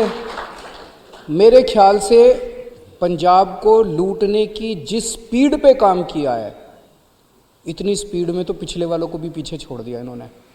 111 दिन के अंदर कैश ही कैश, कैश ही कैश, कैश ही कैश, गिननी मुश्किल हो गई वो ईडी वालों को। जैगुआर गाड़ियाँ, 56 करोड़ रुपए की फर्जी एंट्रियाँ, अभी तो गिन रहे हैं सर, अभी अभी गिन तो- रहे हैं और मिलेंगे अभी। 111 दिन के अंदर। और फिर बैठ के मैं कल उनको देख रहा था, मतलब जिस तरह से वो उसको जस्टिफाई कर रहे हैं, मेरे साथ ये हो गया। मैं मानता हूँ मोदी जी अपने विरोधियों को तंग करते हैं, बदले लेते हैं, मैं मानता हूँ। मेरे ऊपर इतनी रेड कराई, ਤੁਹਾਡਾ ਜ਼ਿਕਰ ਵੀ मेरे ਕੀਤਾ ਕੱਲ ਉਹਨਾਂ ਨੇ। घर के, वो तो कहते हैं, वो कह रहे कि मेरे भांजे पे नहीं, मेरे पे रेड हुई थी, जी मेरे घर पे रेड हुई थी, पुलिस मेरे बेडरूम में गई थी, जी मेरे ऊपर, मेरे दफ्तर पे सीबीआई की रेड हुई थी। जी। क्या मिला उनको? 11 मफलर मिले जिनका हिसाब किताब नहीं था। इधर 11 मैं करोड़। तो नहीं रोया, मतलब मेरे को तो चक्कर वो चर्चा नहीं तो आई। उन्होंने दी भी हुई होनी। और अभी चर्चा खूब तेज चल रही है कि सतिंदर जैन हमारे जो मंत्री हैं उनकी गिरफ्तारी होने वाली है। वो तो तैयार बैठे हैं, आ जाओ कर लो गिरफ्तार। पर उन्होंने चन्नी तो साहब के घर, इनके रिश्तेदार के घर पे जो 10 करोड़ का कैश मिला, जी मैं आज चन्नी साहब से आपके माध्यम से पूछना चाहता हूँ, ये पैसा किसका है? बताएं वो ये पैसा किसका है? ये पंजाबियों का पैसा है। और लोग बता रहे हैं जी ये तो बिल्कुल ट्रेलर था। पिछले 111 दिन के अंदर जो दुकान खुली हुई थी, कोई कह रहा है जी 1000 करोड़ कमा लिए, कोई कह रहा है 900 करोड़ कमा लिए, मेरे को नहीं पता, जनता कह रही है। तो मैं पंजाब के लोगों से जानना चाहता हूँ, एक तरफ रेता चोर मुख्यमंत्री है, वो कहते हैं मैं आम आदमी हूँ, आम आदमी नहीं हूँ, बेईमान आदमी हूँ। एक तरफ रेता चोर मुख्यमंत्री है और एक तरफ कट्टर ईमानदार मुख्यमंत्री है। जनता को चुनना है, ये मौका मिला है, वाहे गुरु जी ने, गुरु साहब जी ने कितने 66 में वो हुआ था, तब से लेके आज तक इतने सालों के बाद एक इतना सुनहरी मौका दिया है कि एक तरफ चोर हैं, चोरों की पार्टियां हैं, एक तरफ सारे डकैत हैं और एक तरफ कट्टर ईमानदार हैं। आपको चुनना है। ਇਸੇ ਗੱਲ ਨੂੰ ਆਧਾਰ ਬਣਾ ਕੇ ਕੱਲ ਉਹਨਾਂ ਨੇ ਤੁਹਾਡੇ ਤੇ ਕੁਝ ਸਵਾਲ ਚੱਕੇ। ਤੁਹਾਨੂੰ ਸਿੱਧਾ ਸਿੱਧਾ ਉਹਨਾਂ ਨੇ ਇਹ ਕਿਹਾ ਕਿ ਅਰਵਿੰਦ ਕੇਜਰੀਵਾਲ ਹੋਰਾਂ ਤੇ ਜਦੋਂ ਖੁਦ ਤੇ ਬੀਜੇਪੀ ਨੇ ਪ੍ਰੈਸ਼ਰ ਪਾਇਆ ਸੀ ਉਦੋਂ ਉਹ ਸ਼ੋਰ ਮਚਾਉਂਦੇ ਸੀ, ਅੱਜ ਜਦੋਂ ਸਾਡੇ मैं ਨਾਲ ਹੋ कद्दी ਰਹੀ ਹੈ शोर तो नहीं मजे ले मचाया, रहे हैं। मैं कद्दी शोर, उन्होंने मैं तो ये अभी गल- आपके चैनल पे कह रहा हूँ कि सतिंदर जैन गिरफ्तार होने वाले हैं, जी, ईडी गिरफ्तार करने वाली है अगले कुछ ਕਿਉਂਕਿ दिनों ਉਹਨਾਂ में। ने ਕਿਹਾ ਕਿ ਬੀਜੇਪੀ ਨਾਲ ਤੁਸੀਂ ਮਿਲੇ ਹੋਏ ਹੋ, ਇਹ ਬਿਆਨ ਦਿੱਤਾ ਕੱਲ ਉਹਨਾਂ ਨੇ। कहते गुप्त समझौता है आपका गुप्त ना? समझौता है। कभी कभी कहते हैं कांग्रेस की बी टीम है, कभी इसकी बी टीम है। हम किसी की बी या सी टीम नहीं है। आम आदमी पार्टी 3.25 करोड़ पंजाबियों की ए टीम है। सारा देश देख रहा है कि भारतीय जनता पार्टी की केंद्र सरकार ने हमें दिल्ली चलाने में कितनी तकलीफें दी है। उन्होंने कोई कसर नहीं छोड़ी हमसे बदला लेने में। मनीष सिसोदिया पे सीबीआई की रेड हो चुकी, सतिंदर जैन पे इनकम टैक्स की 3 बार रेड हो चुकी, हमारे 21 एमएलए गिरफ्तार कर चुके, सारे छूट छूट के आ गए, कोर्ट से सबको बरी कर दिया। और चन्नी साहब कहते हैं मैं मिला हुआ हूँ बीजेपी के साथ। मैं तो चन्नी साहब से एक ही मैंने कहा, मैं कह रहा हूँ केजरीवाल को छोड़ो, केजरीवाल तो ऐसा ही है। चन्नी साहब ये बताओ, ये 10 करोड़ रुपए किसके हैं? ये 56 करोड़ की एंट्री किसकी है? इसका जवाब दो। ये तो बच गए, नहीं तो 111 दिन में इन्होंने जितनी नौटंकी करी है, आम आदमी आम आदमी आदमी, पता चल गया 10 दिन पहले चुनाव के ये बेईमान आदमी है। लेकिन वो पॉलिटिकल वेंडेटा इसको कहते हैं। आपको लगता है कि बदलाखोरी है इसमें कहीं? मैं तो फिरोजपुर कह का रहा हूं, जिक्र उन्होंने कर दिया कि जाते हुए अधिकारी मैं हमको तो बोल कह के रहा गए। हूं कि मोदी जी अपने विरोधियों को चुन चुन के तंग करते हैं। लेकिन उन्होंने मेरे पे भी रेड करी थी, मेरे घर से कुछ नहीं मिला। इनके घर से जब इतना कैश मिल रहा है तो जनता पूछ रही है यार कुछ तो बख्श वो देते। कहते 111 दिन प्रधानमंत्री में तो तुमने तो कोई कसर नहीं छोड़ी। ਉਹ ਕਹਿ ਰਹੇ ਆ ਪ੍ਰਧਾਨਮੰਤਰੀ ਦੀ ਫੇਰੀ ਦਾ ਬਦਲਾ ਲਿਆ ਜਾ ਰਿਹਾ। चलो बदला ले रहे हैं। मैं तो ये कह रहा हूं, ये 10 करोड़ रुपए किसके हैं? चन्नी साहब इसका जवाब दो। पंजाब ये जानना चाह रहा है कि ये 10 करोड़ रुपए किसके हैं और कितने हैं, कहां रख रखे हैं, रेता चोरी से कितना कमाया। रंधावा साहब ने इल्जाम लगाया था ना कि अफसरों की ट्रांसफर पोस्टिंग में पैसे लग रहे। बताओ, रंधावा राणा गुरजीत ने उनके अपने मंत्री, उनके अपने एमएलए आरोप लगा रहे थे कि पुलिस अफसरों की ट्रांसफर पोस्टिंग में सीएम ऑफिस में पैसे चल रहे हैं। नकली तो ये ट्रांसफर पोस्टिंग में इन्होंने 111 दिन में पैसे कमाए, रेता चोरी में पैसे। राघव चड्ढा इनके हल्के में जाके रेता चोरी पकड़ के आया। मतलब भारत के इतिहास में इतनी बेशर्मी पहली बार हुई होगी कि मुख्यमंत्री अगले दिन खड़ा होकर उनको बचा रहा है रेता चोरों को। रेता चोरी में पैसे कमाए इन्होंने, ट्रांसफर पोस्टिंग में पैसे कमाए इन्होंने। कितने पैसे कमाए चन्नी साहब, ये जब भारत पंजाब जानना चाहता है। ਤੁਹਾਨੂੰ ਕਿਉਂ ਲੱਗਦਾ ਹੈ ਕਿ ਉਹਨਾਂ ਨੇ ਇਹ ਗੱਲ ਕਹੀ ਕਿ ਤੁਸੀਂ ਬੀਜੇਪੀ ਨਾਲ ਮਿਲੇ ਹੋਏ ਹੋ ਗੁਪਤ ਸਮਝੌਤਾ? आज उनका सबसे बड़ा कंपटीशन जो है वो आम आदमी पार्टी के साथ है पंजाब में। अगर हम सारे सर्वे में नंबर 1 आ रहे हैं तो वो नंबर 2 आ रहे हैं। तो वो जबरदस्ती कीचड़ फेंक रहे हैं हमारे ऊपर। नहीं, जबरदस्ती कीचड़, वो चिपक नहीं रहा कीचड़। आम आदमी पार्टी की सरकार बनी तो क्या चन्नी पर पर्चा होगा? हमें किसी से बदला नहीं लेना। नहीं, हम अगर बदले, इतने एक मिनट, serious एक मिनट, हम बदले की राजनीति करने नहीं आ रहे। लेकिन जिन जिन लोगों ने पंजाब को लूटा है, मैं पंजाब की जनता से जानना चाहता हूं, उनसे पैसा वापस लेना चाहिए नहीं लेना चाहिए? उनको सजा मिलनी चाहिए नहीं मिलनी चाहिए? मेरा किसी व्यक्ति विशेष से कि इसको जेल में डाल देंगे, उसको ये ना, पंजाब को उसका न्याय दिलाएंगे, पिछले 60 साल का न्याय दिलाएंगे। पंजाब का पैसा एक एक नए नए पैसे का हिसाब लेंगे। नहीं, एक मिनट, बराड़ साहब गौरव जी, ये सवाल अक्सर पूछा जाता है हमसे कि पंजाब पे 3 लाख करोड़ का कर्जा है जी, और पैसा कहाँ से आएगा? कहाँ से आएगा मैं उसको सेकेंडरी करता हूँ। पहले मुझे ये बता दीजिए, ये 3 लाख करोड़ कहाँ पे खर्च हुआ, गया कहाँ ये 3 लाख करोड़? ना तो पंजाब में कोई पिछले 15-20 साल से कोई स्कूल बना, ना कोई यूनिवर्सिटी, ना कोई सड़क बनाई। जितनी सड़कें बनी हैं वो प्राइवेट कंपनियों ने बनाई हैं। ना कोई अस्पताल बना, ना किसी को नौकरी मिली। तो ये 3 लाख करोड़ गया कहाँ? पहले तो ये ढूंढने वाली बात है ना। हाँ, इनके महलों की दीवारें बहुत ऊंची हो गई, इनके 7 स्टार बन गए, इनकी बसों की फ्लीट बढ़ गई हजारों की गिनती में, इनके जो शॉपिंग कम्प्लेक्स बन गए। तो इससे ज़्यादा क्या लापरवाह सरकार हो सकती है कि सर डीजीपी के नकली साइन करके पता नहीं कितनी बदली कर दी। कल दो इंस्पेक्टर पकड़े, मतलब डीजीपी के साइन नकली और पुलिस बदली जा रही है। मतलब इससे ज्यादा सर्कस। ਮਾਨ ਸਾਹਿਬ ਮੇਰਾ ਇਹੀ ਲੋਕ ਵੀ ਜਾਣਨਾ ਚਾਹੁੰਦੇ ਹੋਣਗੇ ਨਾ ਪੰਜਾਬ ਦੇ, ਤੁਸੀਂ ਕਹਿ ਰਹੇ ਹੋ ਕਿ ਮਹਿਲਾਂ ਦੀਆਂ ਦੀਵਾਰਾਂ ਉੱਚੀਆਂ ਹੋ ਗਈਆਂ, 3 ਲੱਖ ਕਰੋੜ ਕਿੱਥੇ ਗਿਆ, ਤੁਹਾਡੇ ਸੀਰੀਅਸ ਐਲੀਗੇਸ਼ਨਸ ਹੈ ਕਿ ਕਰਪਸ਼ਨ ਹੋਈ ਹੈ ਪੋਲੀਟੀਸ਼ੀਅਨਸ ਦੇ ਵੱਲੋਂ, ਤਾਂ ਜੇ ਸਰਕਾਰ ਬਣਦੀ ਹੈ ਤਾਂ ਫਿਰ ਪੈਸਾ ਵਾਪਸ ਆਏਗਾ, ਐਕਸ਼ਨ ਹੋਏਗਾ, ਕਾਰਵਾਈ, ਕੋਈ ਪਰਚਾ, ਕੋਈ ਕਿਵੇਂ, ਮਤਲਬ ਕਿਵੇਂ ਕਢਵਾਉਂਗੇ ਨਾ ਪੈਸਾ ਜੇ ਤੁਹਾਨੂੰ ਲੱਗਦਾ ਕਿ ਕਿਸੇ ਨੇ ਕਿਉਂਕਿ ਰੇਤੇ 'ਚ ਖਾ ਲਿਆ ਐਲੀਗੇਸ਼ਨ ਤੇ ਪੈਸਾ। ਲੱਗਣਗੇ ਪੋਲੀਟੀਕਲ ਵੈਂਡੇਟੇ ਦੇ। ਆਬਵੀਅਸਲੀ ਜਿਸ ਬੰਦੇ ਤੇ ਵੀ ਕੇਸ ਦਰਜ ਹੁੰਦਾ ਉਹ ਕਹਿੰਦਾ ਇਹ ਗੱਲ ਕਿ ਪੋਲੀਟੀਕਲ ਵੈਂਡੇਟਾ ਹੋ ਰਿਹਾ ਹੈ। पंजाब के एक एक पैसे का हिसाब लेंगे, लेकिन बदले की भावना से नहीं लेंगे, इसको अंदर करना है, उसको ये करना है, वो नहीं होगा। लेकिन जो पंजाब का इन्होंने पैसा लूटा है वो पैसा इनसे वापस लेके स्कूल बनवाएंगे, अस्पताल बनवाएंगे, सड़कें बनवाएंगे, दवा देंगे लोगों को, नशा मुक्त करेंगे, अच्छा शासन देंगे। वो सारा पैसा इन लोगों से वापस लेके, जो अभी भगवंत जी कह रहे थे, जी इनके तो मकानों की दीवारें ऊंची होती गई और लोगों के मकान बिक गए। एक तरफ लोगों के मकान बिक रहे हैं, लोग गिरवी रखते जा रहे हैं, मकान गिरवी रख रख के कनाडा भेज रहे हैं अपने बच्चों को, और दूसरी तरफ ये महल बनाते जा रहे हैं। ये बंद होगा।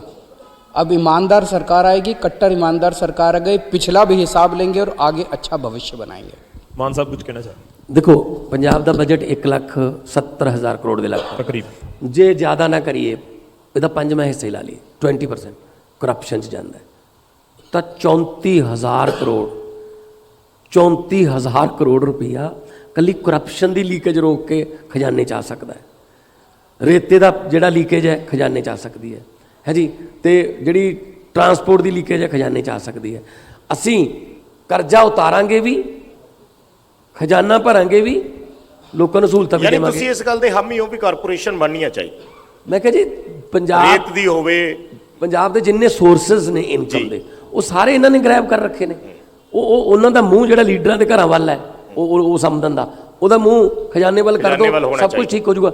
ਮੈਂ ਉਦਾਹਰਨ ਦਿੰਦਾ ਦਿੱਲੀ ਦੀ, ਸੀਐਮ ਸਾਹਿਬ ਬੈਠੇ ਨੇ, ਜਿਸ ਵੇਲੇ ਸ਼ੀਲਾ ਦੀਕਸ਼ਤ ਆਪਣੀ ਸਰਕਾਰ ਛੱਡ ਕੇ ਗਏ ਸੀ, ਖਜ਼ਾਨੇ ਦਾ ਉਦੋਂ ਵੀ ਇਹੀ ਹਾਲ ਸੀ ਦਿੱਲੀ ਦਾ, ਸਕੂਲਾਂ ਦਾ ਬਹੁਤ ਬੁਰਾ ਹਾਲ ਸੀ। ਤਾਂ ਇਹਨਾਂ ਨੇ ਸਕੂਲ ਵੀ ਬਣਾਏ, 24,000 ਕਰੋੜ ਦਾ ਬਜਟ ਪੇਸ਼ ਕੀਤਾ ਸੀ, ਪਹਿਲਾ ਬਜਟ ਮਨੀਸ਼ ਸਿਸੋਦੀਆ ਜੀ ਨੇ। ਇਹਨਾਂ ਨੇ ਬਿਜਲੀ 73% ਦਿੱਲੀ ਨੂੰ ਜ਼ੀਰੋ ਬਿੱਲ ਆਉਂਦਾ ਹੈ, ਇਹਨਾਂ ਨੇ ਹਸਪਤਾਲ ਬਣਾਏ, ਮੁਹੱਲਾ ਕਲੀਨਿਕ ਬਣਾਏ, ਟਰੰਪ ਦੀ ਵਾਈਫ ਸਕੂਲ ਦੇਖਣ ਆਉਂਦੀ ਹੈ, ਕਾਫੀ ਐਨਨ ਜਿਹੜੇ ਸੈਕਟਰੀ ਨੇ ਸਾਬਕਾ ਉਹਦੇ UN ਦੇ, ਉਹ ਤਾਰੀਫ ਕਰ ਰਹੇ ਨੇ। ਤੇ ਅਗਲਾ ਬਜਟ ਜਿਹੜਾ ਹੋਣ ਵਾਲਾ ਬਜਟ ਹੈ ਉਹ 69,000 ਕਰੋੜ ਦਾ, ਮਤਲਬ ਡਬਲ ਤੋਂ ਵੀ ਜ਼ਿਆਦਾ ਬਜਟ ਕਰਤਾ। 1 ਰੁਪਈਆ ਕਰਜ਼ਾ ਨਹੀਂ ਚੜ੍ਹਨ ਦਿੱਤਾ ਤੇ ਨਾਲੇ ਸਹੂਲਤਾਂ ਦਿੱਤੀਆਂ ਨੇ। ਇਨਕਮ ਟੈਕਸ ਕਮਿਸ਼ਨਰ ਨੇ, IRS ਅਫਸਰ ਨੇ, ਇਹਨਾਂ ਨੂੰ ਪਤਾ ਪੈਸਾ ਕਿੱਥੋਂ ਲਿਆਉਣਾ ਤੇ ਕਿੱਥੇ ਲਾਉਣਾ। ਇੱਕ ਸਵਾਲ ਬਿਲਕੁਲ, ਸ਼ਵੇਤਾ। ਦਰਸ਼ਕਾਂ ਦੇ ਵਿੱਚੋਂ ਕੋਈ ਸਵਾਲ ਪੁੱਛਣਾ ਸਰਬਜੋਤ। ਚਾਹੁੰਦਾ ਹੋਵੇ? ਹਾਂਜੀ, ਥੋੜਾ ਨੇੜੇ ਕਰ ਲਓ ਮਾਈਕ। ਹੈਲੋ ਹਾਂਜੀ। ਸਰ, ਮੇਰਾ ਕੁਐਸਚਨ ਐਜੂਕੇਸ਼ਨ ਸਿਸਟਮ ਦੇ ਉੱਤੇ ਹੈ। ਜਿਵੇਂ ਪੰਜਾਬ ਦੀਆਂ ਦੂਜੀਆਂ ਸਿਆਸੀ ਪਾਰਟੀਆਂ ਕੈਨੇਡਾ ਭੇਜਣ ਵਾਸਤੇ ਤੇ ਫ੍ਰੀ ਕੋਰਸ ਕਰਾਉਣ ਦਾ ਕਰਜ਼ਾ ਦੇਣ ਨੂੰ ਕਹਿੰਦੀਆਂ, ਦਿੱਲੀ ਮਾਡਲ 'ਚ ਸਰਕਾਰੀ ਸਕੂਲਾਂ ਦਾ ਲੈਵਲ ਬਹੁਤ ਅੱਛਾ ਹੈ, ਤੇ ਪੰਜਾਬ ਵਾਸਤੇ ਕੀ ਰੋਡ ਮੈਪ ਹੈ?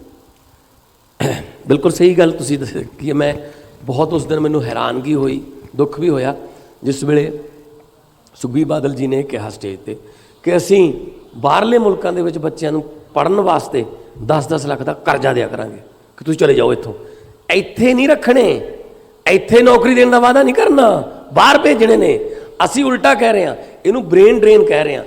ਨਾਲ ਤਾਂ ਇੱਕ ਬਹੁਤ ਵਧੀਆ ਦਿਮਾਗ ਜਾਂਦਾ ਇੱਥੋਂ, ਤੇ ਨਾਲ ਘੱਟੋ ਘੱਟ 20-25 ਲੱਖ ਰੁਪਈਆ ਤਾਂ ਨਾਲ ਹੀ ਲੈ ਕੇ ਜਾਂਦਾ ਹੈ। 2 ਸਾਲਾਂ ਬਾਅਦ ਸਾਰਾ ਪਰਿਵਾਰ ਜਾਂਦਾ ਹੈ ਤੇ ਘਰ ਨੂੰ ਜਿੰਦਾ ਲੱਗ ਜਾਂਦਾ ਹੈ। ਸੋ ਅਸੀਂ ਗੁਰੂ ਨਾਨਕ ਦੇਵ ਜੀ ਦੀ ਧਰਤੀ, ਸ਼ਹੀਦ ਆਜ਼ਮ ਭਗਤ ਸਿੰਘ ਹੋਰਾਂ ਦੀ ਧਰਤੀ, ਅਸੀਂ ਪੀਰਾਂ ਫਕੀਰਾਂ ਦੀ ਧਰਤੀ ਜਿਹੜੀ ਹੈ ਉਹਨੂੰ ਛੱਡ ਕੇ ਭੱਜ ਰਹੇ ਹਾਂ। ਕਿਉਂ? ਕਿਉਂਕਿ ਕੋਈ ਅੱਗੇ ਨਜ਼ਰ ਨਹੀਂ ਆ ਰਿਹਾ ਕੁਛ। ਅਸੀਂ ਜਿਹੜਾ ਯੂਥ ਹੈ ਉਹਨੂੰ ਜੌਬ ਸੀਕਰਸ ਨਹੀਂ, ਜੌਬ ਪ੍ਰੋਵਾਈਡਰਸ ਬਣਾਵਾਂਗੇ। ਨੌਕਰੀਆਂ ਮੰਗਣ ਵਾਲੇ ਨਹੀਂ, ਨੌਕਰੀਆਂ ਦੇਣ ਵਾਲੇ ਬਣਾਵਾਂਗੇ। ਇੱਥੇ ਹੀ ਉਹਨਾਂ ਨੂੰ ਡਿਗਰੀ ਮੁਤਾਬਕ ਕੰਮ ਮਿਲੇ। ਇੱਕ ਗੌਰਵ ਜੀ, ਇੱਕ PN ਦੀ ਪੋਸਟ ਨਿਕਲੀ ਸਰ, 10ਵੀਂ ਪਾਸ ਮੈਟ੍ਰਿਕ ਉਹਦੀ ਮਿਨੀਮਮ ਕੁਆਲੀਫਿਕੇਸ਼ਨ ਸੀ, ਇੱਕ ਵੀ ਮੈਟ੍ਰਿਕ ਵਾਲੇ ਨਹੀਂ ਅਲਾਉ ਕੀਤਾ ਅਪਲਾਈ। MBA PhD ਇਸ ਲੈਵਲ ਤੇ ਪੜ੍ਹ ਕੇ ਅਸੀਂ ਇਸ ਲੈਵਲ ਦੀਆਂ ਨੌਕਰੀਆਂ, ਮੈਂਟਲੀ ਟੌਰਚਰ ਨਹੀਂ ਹੋਵਾਂਗੇ। ਨੌਕਰੀ ਡਿਗਰੀ ਮੁਤਾਬਕ ਮਿਲੂਗੀ, ਇੱਥੇ ਹੀ ਮਿਲੂਗੀ, ਤੇ ਉਹ 4-10 ਬੰਦਿਆਂ ਨੂੰ ਹੋਰ ਵੀ ਕੰਮ ਦੇਊਗਾ, ਆਪਣੇ ਪਰਿਵਾਰ ਨਾਲ ਰੋਟੀ ਖਾਊਗਾ, ਕਿਤੇ 7 ਸਮੁੰਦਰੋਂ ਪਾਰ ਧੱਕੇ ਖਾਣ ਦੀ ਲੋੜ ਨਹੀਂ ਪੈਣੀ। ਪੰਜਾਬ ਦੇ ਇਸ਼ੂਜ਼ ਦੇ ਉੱਪਰ ਹੀ ਇਨਫੈਕਟ ਸਕੂਲਾਂ ਦੇ ਨਾਲ ਮੈਂ ਜੁੜਿਆ ਸਵਾਲ। ਇੱਕ ਤਾਂ ਜੀਓਗ੍ਰਾਫੀਕਲੀ ਕਹਿ ਰਹੇ ਹਾਂ ਕਿ ਪੰਜਾਬ ਔਰ ਦਿੱਲੀ ਨੂੰ ਤੁਸੀਂ ਕੰਪੇਅਰ ਨਹੀਂ ਕਰ ਸਕਦੇ, ਇਹ ਆਪੋਜੀਸ਼ਨ ਚਾਹੇ ਕਾਂਗਰਸ ਹੋਵੇ, ਬੀਜੇਪੀ ਹੋਵੇ ਜਾਂ ਅਕਾਲੀ ਦਲ ਹੋਵੇ, ਇਹ ਕਹਿੰਦਾ ਹੈ। ਉਹ ਕਹਿੰਦੇ ਨੇ ਕਿ ਪੰਜਾਬ ਦੇ ਵਿੱਚ ਕਰੀਬ 19 ਹਜ਼ਾਰ ਸਕੂਲ ਨੇ, ਇੱਥੇ 13,000 ਪਿੰਡ ਨੇ। ਦਿੱਲੀ ਦੇ ਵਿੱਚ ਤਾਂ ਸਕੂਲਾਂ ਦੀ ਗਿਣਤੀ ਬਹੁਤ ਘੱਟ ਹੈ ਕਿ ਤੁਸੀਂ ਦਿੱਲੀ ਦੇ ਸਕੂਲ ਬਣਾ ਦਿੱਤੇ। ਜੇ ਤੁਸੀਂ ਅੱਜ ਪੰਜਾਬ ਦੇ ਨਾਲ ਕੰਪੇਅਰ ਕਰਦੇ ਹੋ, ਨਹੀਂ ਹੋ ਸਕਦਾ। ਤੁਹਾਨੂੰ ਲੱਗਦਾ ਕੋਈ डिफरेंस है सर? जी, दिल्ली में 2000 स्कूल हैं। हाँ जी। जिसको 2000 स्कूल ठीक करने आते हैं वो 19,000 भी कर देगा। तुम लोगों से तो 5 स्कूल भी ठीक नहीं हुए 70 साल में।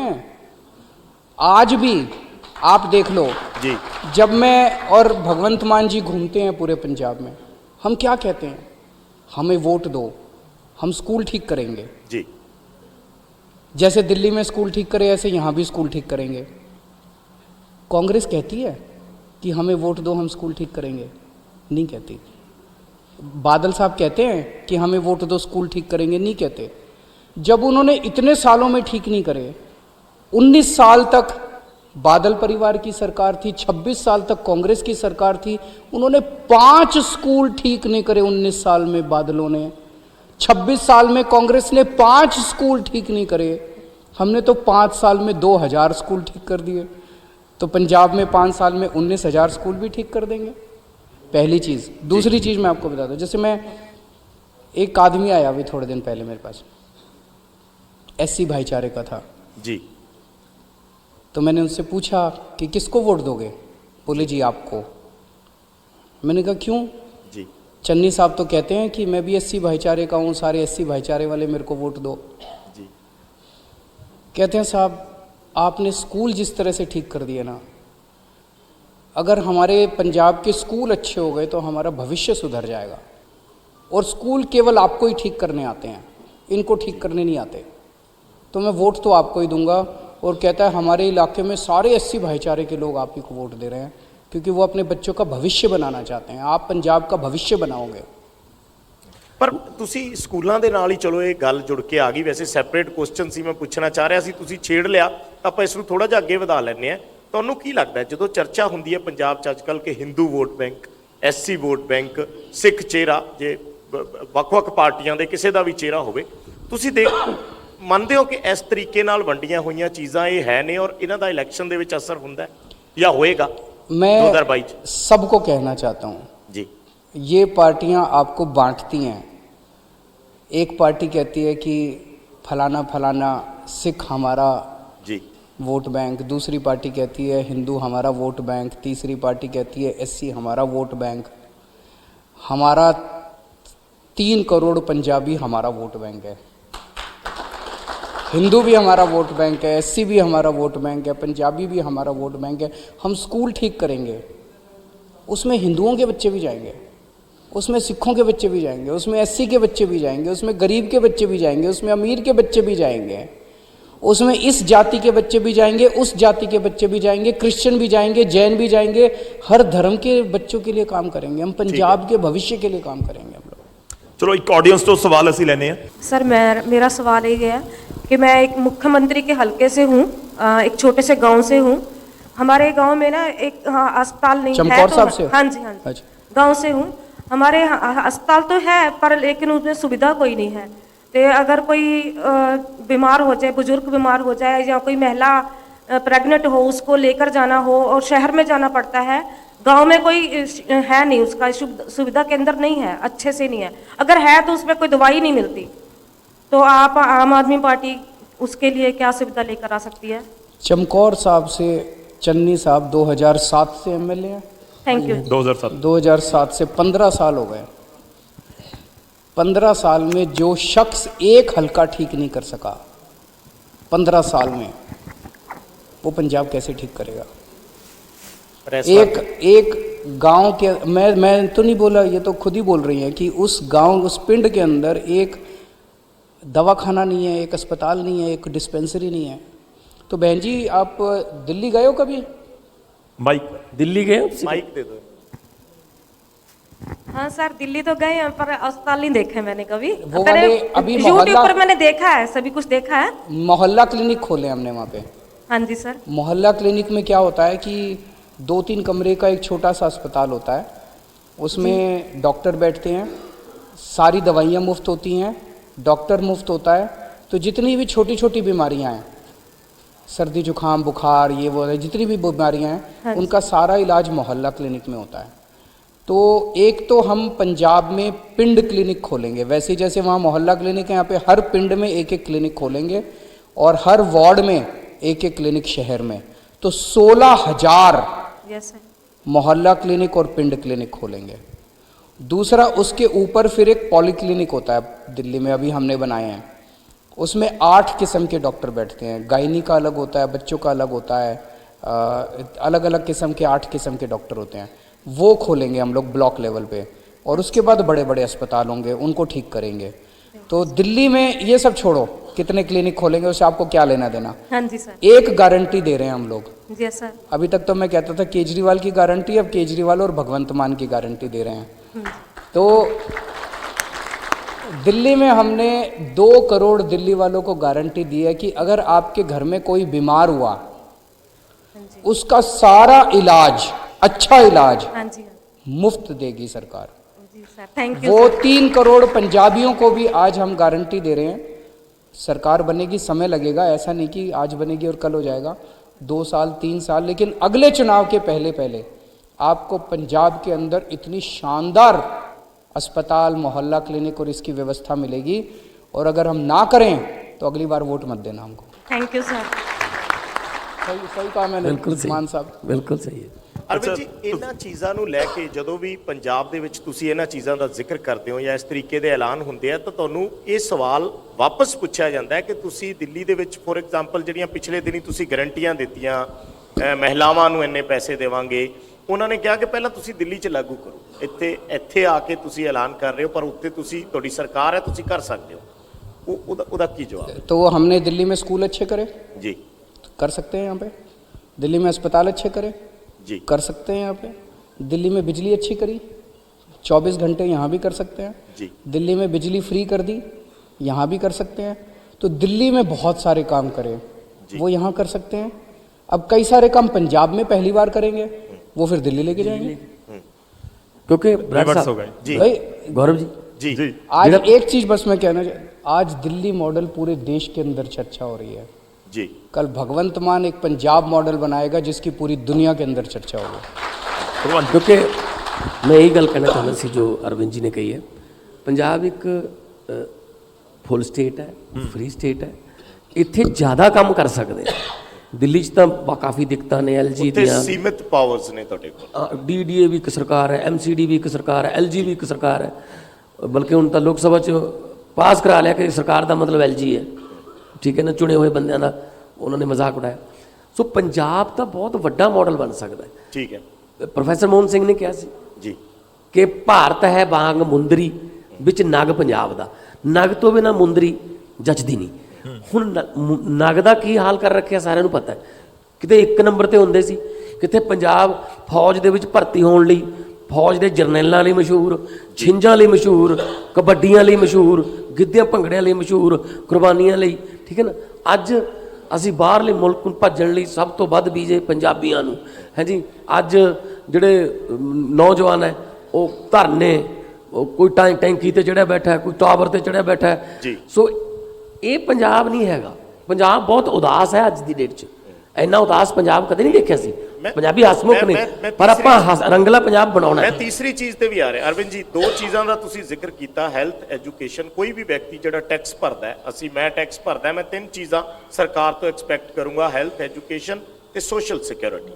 ਤੀਸਰੀ ਚੀਜ਼ ਤੇ ਮੈਂ ਆ ਰਿਹਾ ਕਿ ਸੋਸ਼ਲ ਸਿਕਿਉਰਿਟੀ ਜਿਹੜੀ ਹੈ ਇਸ ਵੇਲੇ ਕਿਹਾ ਜਾਂਦਾ ਹੈ ਕਿ ਹਿੰਦੂ ਭਾਈਚਾਰਾ, ਜੇ ਮੈਂ ਪਾਰਟਿਕੂਲਰਲੀ ਜ਼ਿਕਰ ਕਰਾਂ ਕਿ ਬਹੁਤ ਵਾਰ ਇਨਸਿਕਿਉਰਿਟੀ, ਪਿਛਲੇ ਸਮੇਂ 'ਚ ਐਸੀਆਂ ਘਟਨਾਵਾਂ ਹੋਈਆਂ ਜਦੋਂ ਇਲੈਕਸ਼ਨਸ ਦੇ ਨੇੜੇ ਆ ਕੇ ਐਸੇ ਇਨਸੀਡੈਂਟਸ ਹੁੰਦੇ ਨੇ। ਹੁਣ ਲੁਧਿਆਣਾ ਦੇ ਵਿੱਚ ਬਲਾਸਟ ਹੋਇਆ, ਉਹਦੇ ਨਾਲ ਕਿਸੇ ਨਾ ਕਿਸੇ ਵਰਗ ਦੇ ਵਿੱਚ ਇਨਸਿਕਿਉਰਿਟੀ ਹੁੰਦੀ ਹੈ ਆਪਣੀ ਸੋਸ਼ਲ ਸਿਕਿਉਰਿਟੀ ਨੂੰ ਲੈ ਕੇ। ਉਸ ਚੀਜ਼ ਨੂੰ ਕਿਵੇਂ ਅਸ਼ੋਰ ਕਰੋਗੇ, ਜਾਂ ਅੱਜ ਦੀ ਡੇਟ 'ਚ ਤੁਸੀਂ ਕਿਸ ਤਰੀਕੇ ਨਾਲ ਮੌਜੂਦਾ ਮਾਹੌਲ ਦੇਖ ਰਹੇ ਹੋ ਔਰ ਇਸ ਨੂੰ ਬਦਲਣ ਦੀ ਜ਼ਰੂਰਤ ਹੈ, ਜਿਵੇਂ ਭਗਵੰਤ ਜੀ ਗੱਲ ਕਰ ਰਹੇ हैं? पिछली बार जब चुनाव हुए थे तो उस वक्त बेअदबी के मामलों का बहुत ज़्यादा जिक्र था जी। पर गाड़ी के अंदर जो हुआ था, और कैप्टन साहब ने, कांग्रेस वालों ने गुटखे की सौं खाई थी, गुटका साहब जी की, कि हमारी सरकार अगर बनेगी तो हम 1 महीने के अंदर, 2 महीने के अंदर दोषियों को सज़ा देंगे। 5 साल हो गए, इन्होंने सज़ा नहीं दी। अगर उस वक्त इन्होंने उनको सख्त सज़ा दे दी होती। जी क्यों नहीं दे रहे सज़ा? क्योंकि जो मास्टरमाइंड है उस पूरे इंसिडेंट के, वो बहुत बड़े पॉलिटिकल लोग हैं और वो मिले हुए हैं सारे, ऊपर कांग्रेस और ये सारे मिले हुए हैं, ये सज़ा देना नहीं चाहते, इसीलिए ये वारदातें बढ़ रही हैं।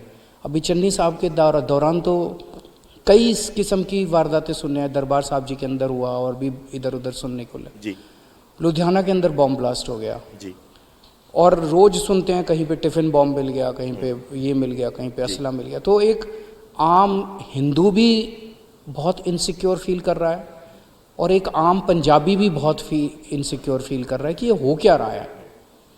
मैं पंजाब के लोगों को आश्वासन विश्वास दिलाना चाहता हूँ, भगवंत मान जी भी अभी इस पे बोलेंगे, कि आम आदमी पार्टी की सरकार बनेगी, हमारी किसी से सेटिंग नहीं है, ये सारे हमसे नफ़रत करते हैं।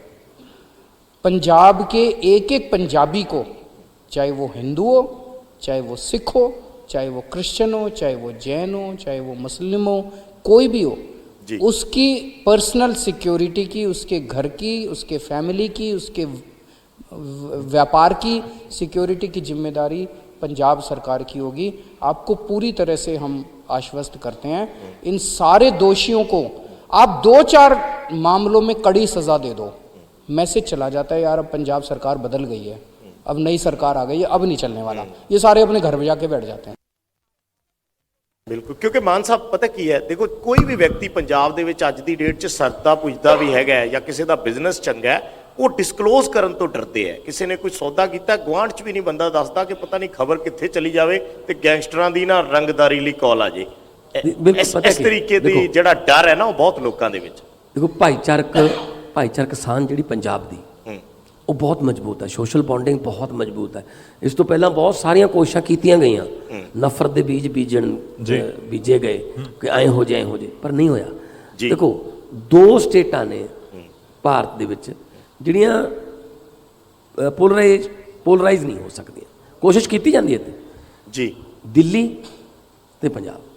ਕਿਉਂਕਿ ਇੱਥੇ ਸਾਰੇ, ਚਾਹੇ ਉਹ ਹਿੰਦੂ ਨੇ, ਚਾਹੇ ਉਹ ਸਿੱਖ ਨੇ, ਈਸਾਈ ਨੇ, ਮੈਂ ਮਤਲਬ ਪਿੰਡਾਂ 'ਚ ਰਹਿੰਦੇ ਹਾਂ, ਮਾਲਵੇ ਦੇ ਪਿੰਡਾਂ 'ਚ ਜੀ, ਆੜਤੀ ਆ ਸਾਡਾ, ਜਿਹੜਾ ਆੜਤੀ ਆ, ਜਿਹਨੂੰ ਇਹ ਬਾਤ ਉੱਥੇ ਕਹਿੰਦੇ ਸੀ ਦਲਾਲ ਨੇ, ਇਹ ਫਲਾ, ਆੜਤੀ ਨਾਲ ਜਿਹੜੀ ਸਾਡੀ ਬੌਂਡਿੰਗ ਹੈ ਉਹ ਕਿਸ ਲੈਵਲ ਤੱਕ ਹੈ ਕਿ ਆੜਤੀ ਜਿਹੜੇ ਰਿਸ਼ਤੇ ਕਰਾਉਂਦੇ ਨੇ ਉਹ ਸਭ ਤੋਂ ਵੱਧ ਮਤਲਬ ਮਜ਼ਬੂਤ ਰਿਸ਼ਤੇ ਹੁੰਦੇ ਨੇ। ਕਿਉਂਕਿ ਆੜਤੀਆ ਕੋਲੇ ਆਲੇ ਦੁਆਲੇ ਦੇ 10-15 ਪਿੰਡਾਂ ਦਾ ਆੜਤ ਆਉਂਦੀ ਹੈ, ਉਹ ਸਾਰਿਆਂ ਦੇ ਘਰਾਂ ਦੀ ਹਾਲਤ ਜਾਣਦਾ ਹੁੰਦਾ ਕਿ ਇਹਦੇ ਕੋਲੇ ਇੰਨੇ ਕਿੱਲੇ ਨੇ, ਇੰਨਾ ਇਹਦੇ ਕੋਲ ਕਰਜ਼ਾ ਹੈ, ਆ ਹੈ। ਸੋ ਆੜਤੀਆ ਜਦੋਂ ਘਰੇ ਆਉਂਦਾ ਵਿਆਹ ਸ਼ਾਦੀ ਵੇਲੇ, ਸਪੈਸ਼ਲ ਇੱਕ ਚਾਦਰ ਵਿਛਾ ਦਿੱਤੀ ਜਾਂਦੀ ਹੈ ਮੰਜੇ ਤੇ। ਆੜਤੀਆ ਸਾਹਿਬ ਆਏ ਨੇ, ਹੈ ਨਾ, ਲਾਲਾ ਜੀ ਆਏ ਨੇ, ਸੇਠ ਜੀ ਆਏ ਨੇ। ਸਾਡੀ ਇਸ ਤਰ੍ਹਾਂ ਦੀ ਜਿਹੜੀ ਬੌਂਡਿੰਗ ਹੈ ਉਹਨੂੰ ਤੋੜਨ ਦੀ ਜਿੰਨੀ ਮਰਜ਼ੀ ਕੋਸ਼ਿਸ਼ ਕਰ ਲੈਣ, ਪਰ ਟੁੱਟੂਗੀ ਨਹੀਂ। ਪਰ ਉਹਦੇ ਵਾਸਤੇ ਇੱਕ ਮਜ਼ਬੂਤ ਸਰਕਾਰ ਚਾਹੀਦੀ ਹੈ। ਇਸ ਵਕਤ ਹੋਮ ਮਿਨਿਸਟਰ ਜਿਹੜੇ ਨੇ ਉਹ ਰੰਧਾਵਾ ਸਾਹਿਬ ਨੇ। ਰੰਧਾਵਾ ਸਾਹਿਬ ਕਹਿੰਦੇ ਨੇ ਮੈਨੂੰ ਤਾਂ ਪਤਾ ਹੀ ਨਹੀਂ, ਪ੍ਰਧਾਨ ਮੰਤਰੀ ਨੇ ਇੱਧਰ ਨੂੰ ਆਉਣਾ ਸੀ, ਇੱਥੇ ਆਉਣਾ ਸੀ, ਤੇ 4 DGP ਬਦਲਤੇ ਹੈ ਜੀ। ਰੰਧਾਵਾ ਸਾਹਿਬ ਖੁਦ ਕਹਿ ਰਹੇ ਨੇ ਜਿਸ ਦਿਨ ਦਾ ਮੈਂ ਹੋਮ ਮਿਨਿਸਟਰ ਬਣਿਆ, ਨਵਜੋਤ ਸਿੱਧੂ ਮੇਰੇ ਨਾਲ ਬੋਲਣੋਂ ਹਟ ਗਿਆ, ਮੈਂ ਉਹਨੂੰ ਆਪਣੇ ਅਹੁਦਾ ਉਹਨੂੰ ਦੇ ਦਿੰਦਾ। ਮਤਲਬ ਜਦੋਂ ਇਹ ਨਾ ਪਤਾ ਹੋਵੇ DGP ਨੂੰ ਕਿ ਮੈਂ ਕੱਲ੍ਹ ਨੂੰ DGP ਰਹੂੰਗਾ, ਜਦੋਂ ਇਹ ਨਾ ਪਤਾ ਹੋਮ ਮਿਨਿਸਟਰ ਨੂੰ ਮੈਂ ਕੱਲ੍ਹ ਨੂੰ ਹੋਮ ਮਿਨਿਸਟਰ ਰਹੂੰਗਾ ਜਾਂ ਨਹੀਂ ਰਹੂੰਗਾ, ਉਹ ਫਿਰ ਕੀ ਮਤਲਬ ਪੰਜਾਬ ਦੇ ਲੋਕਾਂ ਦੀ ਜਾਂ ਅਮਨ ਸ਼ਾਂਤੀ ਦੇ ਜਿਹੜੀ ਉਹ ਪੈਗਾਮ ਦੇਊਗਾ ਜਾਂ ਫੋਰਸਿਸ ਨੂੰ ਉਹਦਾ ਹੌਸਲਾ ਵਧਾਊਗਾ। ਸੋ ਇਸ ਕਰਕੇ ਆਮ ਆਦਮੀ ਪਾਰਟੀ ਦੀ ਮਜ਼ਬੂਤ ਸਰਕਾਰ ਆਊਗੀ। ਸਾਰੇ ਜਣੇ ਮਤਲਬ ਪੰਜਾਬੀ ਸਾਰੇ ਉਹ ਖੁਸ਼ ਰਹਿਣਗੇ। ਸਭ ਦੇ ਚੁੱਲ੍ਹਿਆਂ ਦੀ ਅੱਗ ਜਿਹੜੀ ਹੈ ਉਹ ਅੱਗ ਜਲੂਗੀ। ਸਭ ਦੇ ਗਿੱਧੇ ਭੰਗੜੇ ਜਿਹੜਾ ਕਹਿੰਦੇ ਸੀ ਨਾ ਕਿ ਮਾਰਦਾ ਦਮਾਮੇ ਜੱਟ ਮੇਲੇ ਆ ਗਿਆ, ਉਹ ਦਮਾਮੇ ਦੁਬਾਰਾ ਵਜਾਉਣ। ਇੱਕ ਬਹੁਤ ਸਲੋਗਨ ਪਿਛਲੇ ਦਿਨਾਂ ਦੇ ਵਿੱਚ ਰਿਹਾ, ਇੱਕ ਮੌਕਾ ਕੇਜਰੀਵਾਲ। ਵਿਰੋਧੀ ਇਸ ਦੇ ਉੱਤੇ ਬਹੁਤ ਸਵਾਲ ਚੁੱਕਦੇ ਆ। ਮੈਂ ਹੁਣ ਪੁੱਛ ਰਿਹਾ ਕਿਉਂਕਿ ਹੁਣ ਤਾਂ CM ਚਿਹਰਾ ਅਨਾਉਂਸ ਕਰ ਦਿੱਤਾ ਹੈ, ਹੁਣ ਇੱਕ ਮੌਕਾ ਭਗਵੰਤ ਮਾਨ ਨੂੰ या हजे भी एक मौका केजरीवाल के ही हो रहे। नहीं बिल्कुल, उसका एक कहने का वो मतलब था एक मौका आम आदमी पार्टी को। तो चूंकि लोग मेरे से एसोसिएट करते तो मेरा नाम था, जाहिर तौर पे मुझे CM तो नहीं बनना था, मैं तो दिल्ली का CM हूँ। नहीं ਹੁਣ ਇੱਕ ਮੌਕਾ ਭਗਵੰਤ ਮਾਨ। बिल्कुल नहीं, असल च ना जिस तरह इन्होंने किया ਹੁਣ जोड़ी बन गई 1-1 2-11। सो पंजाब ਨੂੰ ਦੁਬਾਰਾ ਰੰਗਲਾ ਬਣਾਉਣ ਵਾਸਤੇ ਇਹਨਾਂ ਦਾ ਜਿਹੜਾ ਗਵਰਨਮੈਂਟ ਚਲਾਉਣ ਦਾ ਐਕਸਪੀਰੀਅੰਸ ਹੈ ਦਿੱਲੀ ਦਾ, ਉਹਦਾ ਵੀ ਅਸੀਂ ਫਾਇਦਾ ਲਵਾਂਗੇ। ਜੇ ਸਾਨੂੰ ਸਕੂਲਾਂ ਵਾਸਤੇ, ਐਜੂਕੇਸ਼ਨ ਵਾਸਤੇ ਪਾਲਿਸੀਜ਼ ਹੋਰ ਵਧੀਆ ਬਣਾਉਣ ਵਾਸਤੇ ਉੱਥੋਂ ਦੇ ਸਪੈਸ਼ਲਿਸਟ ਨੂੰ ਕਿਸੇ ਨੂੰ ਬੁਲਾਉਣਾ ਪਿਆ ਤਾਂ ਉਹਨਾਂ ਨੂੰ ਵੀ ਬੁਲਾ ਲਾਂਗੇ। ਜੇ ਇੱਥੋਂ ਦਾ ਕੋਈ ਸਪੈਸ਼ਲਿਸਟ ਦਿੱਲੀ ਵਾਸਤੇ ਅੱਛਾ ਆਈਡੀਆ ਦੇ ਸਕਦਾ ਹੋਇਆ ਉਹ ਵੀ ਹੋਊਗਾ। ਸੋ ਮਿਲ ਕੇ ਚੱਲਣਾ ਅਸੀਂ, 1 1 2 11 ਜੋੜੀ ਬਣ ਗਈ। ਇੱਕ ਮੌਕਾ ਭਗਵੰਤ ਮਾਨ ਨੂੰ ਮੈਂ ਕਹਾਂਗਾ ਨਾ ਨਹੀਂ ਨਹੀਂ, ਇੱਕ ਮੌਕਾ पंजाब ਨਾਲ में ਦੀ ਨਾਲ ਆਪਣੇ एक ਨਾਲ ਦੀ मौका ਨਾਲ- पंजाब ਨੂੰ। ਮੈਂ ਨਾਲ ਦੀ ਨਾਲ ਤੁਸੀਂ ਬੈਠੇ ਹੋ ਜੀ ਅੱਜ, ਔਰ ਇੱਕ ਜਰਨਲਿਸਟ ਦਾ ਕੰਮ ਹੁੰਦਾ ਕਿ ਉਸੇ ਸਵਾਲ ਤੇ ਸਟਿਕ ਕਰਨਾ, ਜਿਹੜਾ ਸਵਾਲ ਇੱਕਦਮ ਫਲੈਸ਼ ਹੋ ਕੇ ਜਾਂ ਹੈਡਲਾਈਨ ਬਣ ਕੇ ਚੱਲ ਜੇ। ਚੋਣ ਕਿੱਥੋਂ ਲੜ ਰਹੇ ਨੇ ਭਗਵੰਤ ਮਾਨ, ਇਹ ਵੀ ਦੱਸ ਦਿਓ ਸਾਰੇ ਮੈਂ ਬੈਠੇ ਥੋੜਾ ਨੇ। ਜਿਹਾ ਹੋਰ ਅਪਡੇਟ ਕਰਕੇ ਪੁੱਛ ਲੈਣਾ। ਮਾਨ ਸਾਹਿਬ ਧੂਰੀ ਤੋਂ ਪਰਚਾ ਕਿਦਨ ਭਰ ਰਹੇ? ਹਾਈਪੋਥੈਟਿਕਲ ਹੈ। ਬੌਸ ਨਹੀਂ, ਬੈਠੇ ਨੇ ਸਾਡੇ, नहीं देखो ये डिसाइड करेंगे कि बॉस कहाँ से बैठे लड़ना ने- है। ਉਹ ਕਹਿੰਦੇ ਉੱਥੇ ਜਾਊਗਾ। ਡਿਸਾਈਡ ਕਰਨਗੇ, ਤੁਸੀਂ ਦੱਸ ਹੀ ਦਿਓ। Collective ਡਿਸਾਈਡਡ ਤੇ decision ਹੋਣਾ ਹੈ। एक चीज है, देखो जी चन्नी साहब दिल्ली जाते हैं, जी अपने भाई की टिकट तक नहीं ला सकते। उनकी पूरी पार्टी दिल्ली से चलती है। हमारे यहाँ 90% से ज़्यादा टिकटें मान साहब ने तय की हैं, पंजाब के अध्यक्ष ने तय की हैं। आप दिल्ली बार कितनी बार गए दिल्ली पिछले 6 नहीं, चन्नी साहब को हर तीसरे दिन दिल्ली बुला लेते हैं और वो कांग्रेस वाले कहते हैं एक ये और- दिल्ली से चलेगी। अगर कोई यहाँ प्रॉब्लम हो पंजाब की तो ये दिल्ली से यहाँ आते हैं। मैं मुझे तो कहीं तलब नहीं एक किया और गया कभी। जी कि कैप्टन साहब, मैं देखता था कैप्टन साहब दिल्ली जाते थे, 3-3 4-4 दिन तक सोनिया गांधी जी से मिलने के लिए दिल्ली में बैठ के इंतजार करते रहते थे, वापस आ जाते खाली। खाली वापस आ जाए। ये कैप्टन साहब की इंसल्ट नहीं है, ये पूरे पंजाब की इंसल्ट है। वो पंजाब के मुख्यमंत्री थे, पंजाब का मुख्यमंत्री दिल्ली जाए और अपने पार्टी के अध्यक्ष से मिलने के लिए 3 दिन इंतजार करे और वापस आना पड़े, ये पंजाब की इंसल्ट है। जी। चन्नी साहब पंजाब में कम रहते हैं, दिल्ली है। दिल्ली में ज़्यादा रहते हैं। सारी कैबिनेट इनकी दिल्ली में बैठी रहती है। सिद्धू साहब दिल्ली में कम, यहाँ कम रहते हैं, पंजाब दिल्ली में ज़्यादा रहते हैं। हमारे पार्टी के अध्यक्ष पंजाब में रहते हैं, मेरे को काम होता है तो मैं यहाँ आता हूँ।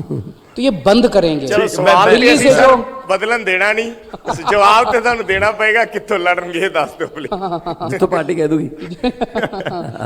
ਮੈਂ ਧੂਰੀ ਤਾਂ ਤੋਂ ਲੜ ਰਹੇ ਹੋ देखो ਕਿ ਧੂਰੀ ਤੋਂ ਲੜ ਰਹੇ एक ਹੋ? मिनट, मैनू पिछली बार पार्टी ने कहा जलालाबाद तो लड़ना है, सुखबीर के खिलाफ कागज भरे, नाल ये भी कहा पूरे पंजाब च रैलियां करनियां, 300 तो उपर रैलियां भी कीतियां। जलालाबाद नूं मैं किते रल गए, रवनीत बिट्टू भेजता, उत्थे आपस च रल गए। जे किते 2 दिन जलालाबाद वास्ते मैनूं होर मिल जांदे, सुखबीर बादल एक्स MLA हुंदे हुण नूं, ठीक है ना। सो ਉਹ ਮੈਂ 60,000 ਵੋਟਾਂ ਪਈਆਂ। ਐਤਕੀ ਕਿਹਨੂੰ ਐਕਸ ਐਮਐਲਏ ਬਣਾਉਣਾ ਹੈ ਦੱਸ ਦਿਓ।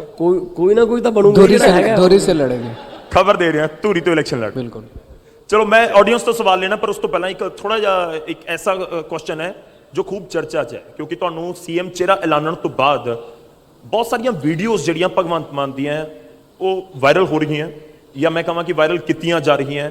ਮੈਂ ਡਾਇਰੈਕਟਲੀ ਕਹਿ ਰਿਹਾ ਕਿ ਜਿਹੜੀਆਂ ਲੀਕਰ ਨੂੰ ਲੈ ਕੇ ਆਪੋਜੀਸ਼ਨ ਕਹਿੰਦੀ ਹੈ ਕਿ ਆਮ ਆਦਮੀ ਪਾਰਟੀ ਨੇ ਆਪਣੀ ਲੀਕਰ ਪਾਲਿਸੀ ਅਨਾਉਂਸ ਕਰ ਦਿੱਤੀ ਸੀਐਮ ਨੂੰ, ਸੀਐਮ ਦਾ ਚਿਹਰਾ ਬਣਾ ਕੇ। ਕੇਜਰੀਵਾਲ ਸਾਹਿਬ ਤੁਸੀਂ ਕੀ ਕਹੋਗੇ? ਜਿਹੜੀਆਂ ਬਹੁਤ ਸਾਰੀਆਂ ਭਗਵੰਤ ਮਾਨ ਅੱਜ ਤੁਹਾਡੇ ਨਾਲ ਬੈਠੇ ਨੇ, ਔਰ ਮੈਨੂੰ ਲੱਗਦਾ ਕਿ ਇਹ ਐਸਾ ਇਸ਼ੂ ਹੈ ਖੁੱਲ ਕੇ ਬੋਲਣਾ ਜਾਂ ਖੁੱਲ ਕੇ ਗੱਲ ਹੋਣੀ ਚਾਹੀਦੀ ਹੈ ਇਸ ਉੱਤੇ। इनको कुछ नहीं मिला। ਜੀ जैसे मैं हर इंटरव्यू में बोलता हूँ, मोदी साहब ने, मैं कट्टर ईमानदार हूँ और मेरी दिल्ली की सरकार कट्टर ईमानदार है, इसका सर्टिफिकेट मैं मोदी जी से लेके आया हूँ। मोदी जी ने मेरे पे CBI की रेड कराई, दिल्ली पुलिस की रेड कराई, इनकम टैक्स की रेड कराई, ED की रेड कराई, सारी रेड करा ली, उनको कुछ नहीं मिला।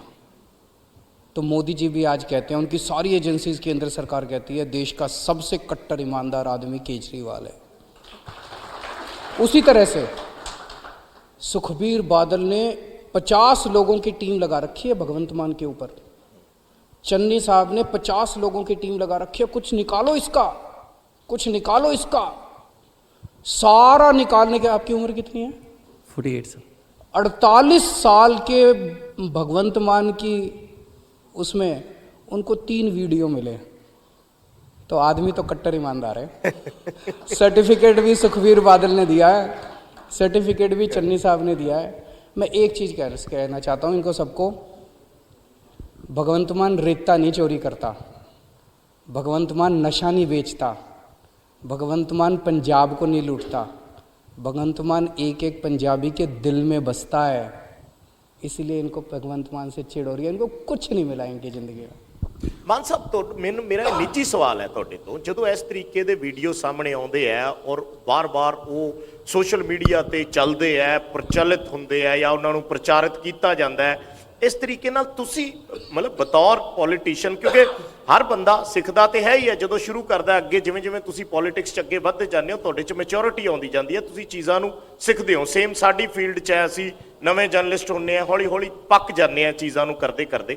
ਸੋ ਤੁਹਾਨੂੰ ਖੁਦ ਨੂੰ ਕਿੱਦਾਂ ਮਹਿਸੂਸ ਹੁੰਦਾ ਜਦੋਂ ਇਸ ਤਰੀਕੇ ਦੀਆਂ ਵੀਡੀਓਜ਼ ਚੱਲਦੀਆਂ ਔਰ ਲੋਕ ਕਹਿੰਦੇ ਆ ਕਿ ਭਗਵੰਤ ਮਾਨ ਤੇ ਦਾਰੂ ਪੀਂਦੇ ਆ ਔਰ ਡਿੱਗਦੇ ਫਿਰਦੇ ਆ ਔਰ ਸ਼ਰਾਬੀ ਨੇ? ਲੋਕ ਨਹੀਂ ਕਹਿੰਦੇ ਜੀ, ਇਹ ਜਿਸ ਤਰ੍ਹਾਂ ਸੀਐਮ ਸਾਹਿਬ ਨੇ ਕਿਹਾ ਜੀ, ਇਹਨਾਂ ਕੋਲੇ ਹੋਰ ਕੁਝ ਹੈ ਨਹੀਂ। ਮੈਂ 2 ਵਾਰ 2-2 ਲੱਖ ਤੇ ਜੀ 2 ਵੱਡੇ ਦਿੱਗਜਾਂ ਨੂੰ ਹਰਾ ਕੇ ਲੋਕ ਸਭਾ 'ਚ ਆਇਆ ਜੀ। ਜੇ ਲੋਕਾਂ ਲਈ ਇਹ ਮੁੱਦਾ ਹੁੰਦਾ ਤਾਂ ਮੈਨੂੰ ਕਹਿੰਦੇ ਨਹੀਂ ਯਾਰ ਇਹ ਬੰਦਾ ਠੀਕ ਨਹੀਂ, ਉਹ ਕਹਿੰਦੇ ਆ ਜੀ ਬੰਦਾ ਹੀ ਇਹ ਠੀਕ ਹੈ। ਜਿਹੜਾ ਨਾਲ ਉਹ ਮੈਨੂੰ ਕਿਸੇ ਨੇ ਇੱਕ ਵੀਡੀਓ ਭੇਜੀ, ਉਹ 'ਚ ਬਜ਼ੁਰਗ ਨੂੰ ਕਿਸੇ ਨੂੰ ਪੁੱਛ ਲਿਆ ਜਾ ਕੇ ਜੀ ਪਿੰਡ 'ਚ ਕਿਤੇ ਕਿ ਭਗਵੰਤ ਮਾਨ ਤਾਂ ਸ਼ਰਾਬ ਪੀਂਦਾ, ਉਹ ਕਹਿੰਦਾ ਉਹ ਦੂਜਿਆਂ ਵਾਂਗੂ ਲਹੂ ਤਾਂ ਨਹੀਂ ਪੀਂਦਾ, ਖੂਨ ਤਾਂ ਨਹੀਂ ਪੀਂਦਾ ਵਾ ਪੰਜਾਬੀਆਂ ਦਾ। ਸੋ ਨਾਲੇ ਕੋਈ ਮੁੱਦਾ ਹੈ ਹੀ ਨਹੀਂ ਜੀ। ਰਾਤ ਦੇ 10-10 ਵਜੇ ਤੱਕ ਕੰਮ ਕਰਨ ਵਾਲੇ ਬੰਦੇ ਆ। ਵੋਕਲ ਸਭ ਤੋਂ MP ਲੋਕ ਸਭਾ 'ਚ ਉਹ 'ਚ ਮੇਰਾ ਨਾਮ ਆਉਂਦਾ ਹੈ। ਮੇਰੇ ਦਿਲ 'ਚ ਪੰਜਾਬ ਵੱਸਦਾ ਜੀ, ਮੈਂ ਪੰਜਾਬ ਨੂੰ ਠੀਕ ਕਰਨਾ ਹੈ। ਉਹਦੇ ਵਾਸਤੇ ਕਈ ਵਾਰੀ ਸੈਂਟਰ ਨਾਲ ਵੀ ਸਵਾਲ ਕਰ ਲੈਂਦੇ ਆ ਜੀ, ਚਾਹੇ ਸਾਨੂੰ ਸੈਂਟਰ ਸਰਕਾਰ ਦੀਆਂ ਮਿਹਨਤਾਂ ਕਰਨੀਆਂ ਪੈਣ, ਪੈਰੀਂ ਹੱਥ ਲਾਉਣਾ ਪਵੇ, ਜਿਵੇਂ ਮਰਜ਼ੀ ਹੋਵੇ, ਅਸੀਂ ਪੰਜਾਬ ਨੂੰ ਦੁਬਾਰੇ ਪੰਜਾਬ ਬਣਾਉਣ ਵਾਸਤੇ ਕੋਈ ਕਸਰ ਨਹੀਂ ਛੱਡਾਂਗੇ। ਠੀਕ ਹੈ, ਅਸੀਂ ਇੱਕ ਆਡੀਅנס ਤੋਂ ਸਵਾਲ ਜ਼ਰੂਰ ਲੈਣੇ ਆ। ਸਰਬਜੋਤ ਸਾਡੇ ਨਾਲ ਨੇ। ਮਨਿੰਦਰ ਸਿੰਘ ਨਾਮ ਹੈ ਮੇਰਾ ਜੀ। First of all good afternoon all of you sir. ਮੈਂ ਚਮਕੌਰ ਸਾਹਿਬ ਹਲਕੇ ਤੋਂ ਹਾਂ। ਮੇਰਾ ਕੁਐਸਚਨ ਨਾ ਯੂਥ ਦੇ ਰਿਗਾਰਡਿੰਗ ਆ। ਤੁਹਾਨੂੰ ਕਿ ਜਿਵੇਂ ਕਿ ਸਭ ਨੂੰ ਪਤਾ, ਜਿਹੜਾ ਪੰਜਾਬ ਦਾ ਯੂਥ ਆ ਉਹ ਲੱਖਾਂ ਰੁਪਏ ਆਪਣੀ ਸਟੱਡੀ ਤੇ ਲਾਉਂਦਾ ਜੀ, ਪੜ੍ਹਦਾ ਲਿਖਦਾ, ਬਟ ਉਹਨੂੰ ਪੰਜਾਬ 'ਚ ਨੌਕਰੀ ਨਹੀਂ ਮਿਲਦੀ। ਫਿਰ ਉਹ ਕੀ ਕਰਦਾ, ਉਹਦੇ ਕੋਲ ਸੈਕੰਡ ਆਪਸ਼ਨ ਕੀ ਰਹਿ ਜਾਂਦਾ, ਬਾਹਰ ਜਾਣਾ। ਉਹ ਫਿਰ ਲੱਖਾਂ ਰੁਪਏ ਕਰੋੜਾਂ ਰੁਪਏ ਲਾ ਕੇ ਫਿਰ ਬਾਹਰ ਚਲੇ ਜਾਂਦਾ ਜੀ ਉਹ। ਤਾਂ ਮੈਂ ਇਹ ਪੁੱਛਣਾ ਚਾਹੁੰਦਾ ਕਿ ਜਦ ਤੁਹਾਡੀ ਸਰਕਾਰ ਆਊਗੀ ਤਾਂ ਤੁਹਾਡੇ ਵਾਸਤੇ ਯੂਥ ਆ ਉਹਨਾਂ ਦੇ ਲਈ ਤੁਹਾਡੇ ਕੋਲ ਕੀ ਰੋਡ ਮੈਪ ਆ? ਕਿਉਂਕਿ ਤੁਸੀਂ ਦਿੱਲੀ ਦੇ ਵਿੱਚ ਬਹੁਤ ਲੋਕਾਂ ਨੂੰ ਰੋਜ਼ਗਾਰ ਦਿੱਤਾ ਹੈ, ਤਾਂ ਸਾਨੂੰ ਤੁਹਾਡੇ ਤੇ ਬਹੁਤ ਜ਼ਿਆਦਾ ਹੋਪ ਨੇ। ਤਾਂ ਤੁਸੀਂ ਪਲੀਜ਼। ਮਾਨ ਸਾਹਿਬ ਤੁਸੀਂ ਇਸ ਦਾ ਬਹੁਤ ਡਿਟੇਲ 'ਚ ਗੱਲ ਕੀਤੀ ਹੈ, ਪਰ ਮੈਂ ਹੋਰ ਸਪੈਸੀਫਿਕ ਕਰ ਦਿੰਦਾ। ਇੱਕ ਮੁੰਡਾ ਜਿਹਨੇ ਬੀਟੈਕ ਕੀਤੀ ਪੰਜਾਬ 'ਚ ਜਾਂ 10+2 ਕੀਤੀ, ਨੌਕਰੀ ਮਿਲੀ ਨਹੀਂ, ਕੈਨੇਡਾ ਜਾਣਾ ਚਾਹੁੰਦਾ, ਤੁਸੀਂ ਰੋਕੋਗੇ ਕਿਵੇਂ? ਰੋਕ ਕੇ ਦਿਖਾਓ ਉਹਨੂੰ। ਦੇਖੋ ਬੀਟੈਕ ਕਰਨ ਤੋਂ ਬਾਅਦ ਉਹ ਸਭ ਤੋਂ ਪਹਿਲਾਂ ਆਈਲੈਟਸ ਕਰੂਗਾ ਨਾ ਬਾਹਰ ਜਾਣ ਵਾਸਤੇ। ਜਿਹੜੀ ਆਈਲੈਟਸ ਹੈ ਉਹਨੂੰ ਅਸੀਂ ਡਿਗਰੀ ਸਮਝ ਬੈਠੇ, ਉਹ ਤਾਂ ਇੱਕ ਇੰਗਲਿਸ਼ ਦਾ ਛੋਟਾ ਜਿਹਾ ਟੈਸਟ ਹੈ ਜੀ। ਇਹਦਾ ਜ਼ਰੀਆ ਬਣ ਗਿਆ ਉੱਥੇ ਜਾਣ ਦਾ, ਠੀਕ ਹੈ ਨਾ। ਜੇ ਬੀਟੈਕ ਨੂੰ ਅਸੀਂ ਬੀਟੈਕ ਦੀ ਡਿਗਰੀ ਮੁਤਾਬਕ ਉਹਦੀ ਤਨਖਾਹ ਹੋਵੇ, ਬੀਟੈਕ ਨੂੰ ਅਸੀਂ ਨੌਕਰੀ ਦੇ ਦਈਏ, ਤਾਂ ਕਦੇ ਵੀ ਨਹੀਂ ਚਾਹੂਗਾ ਕਿ ਮੈਂ ਆਪਣੇ ਪਰਿਵਾਰ ਤੋਂ ਦੂਰ ਜਾਵਾਂ। ਕਿਉਂਕਿ ਮੈਂ ਤੁਹਾਨੂੰ ਇੱਕ ਐਗਜ਼ਾਮਪਲ ਦੇਣਾ।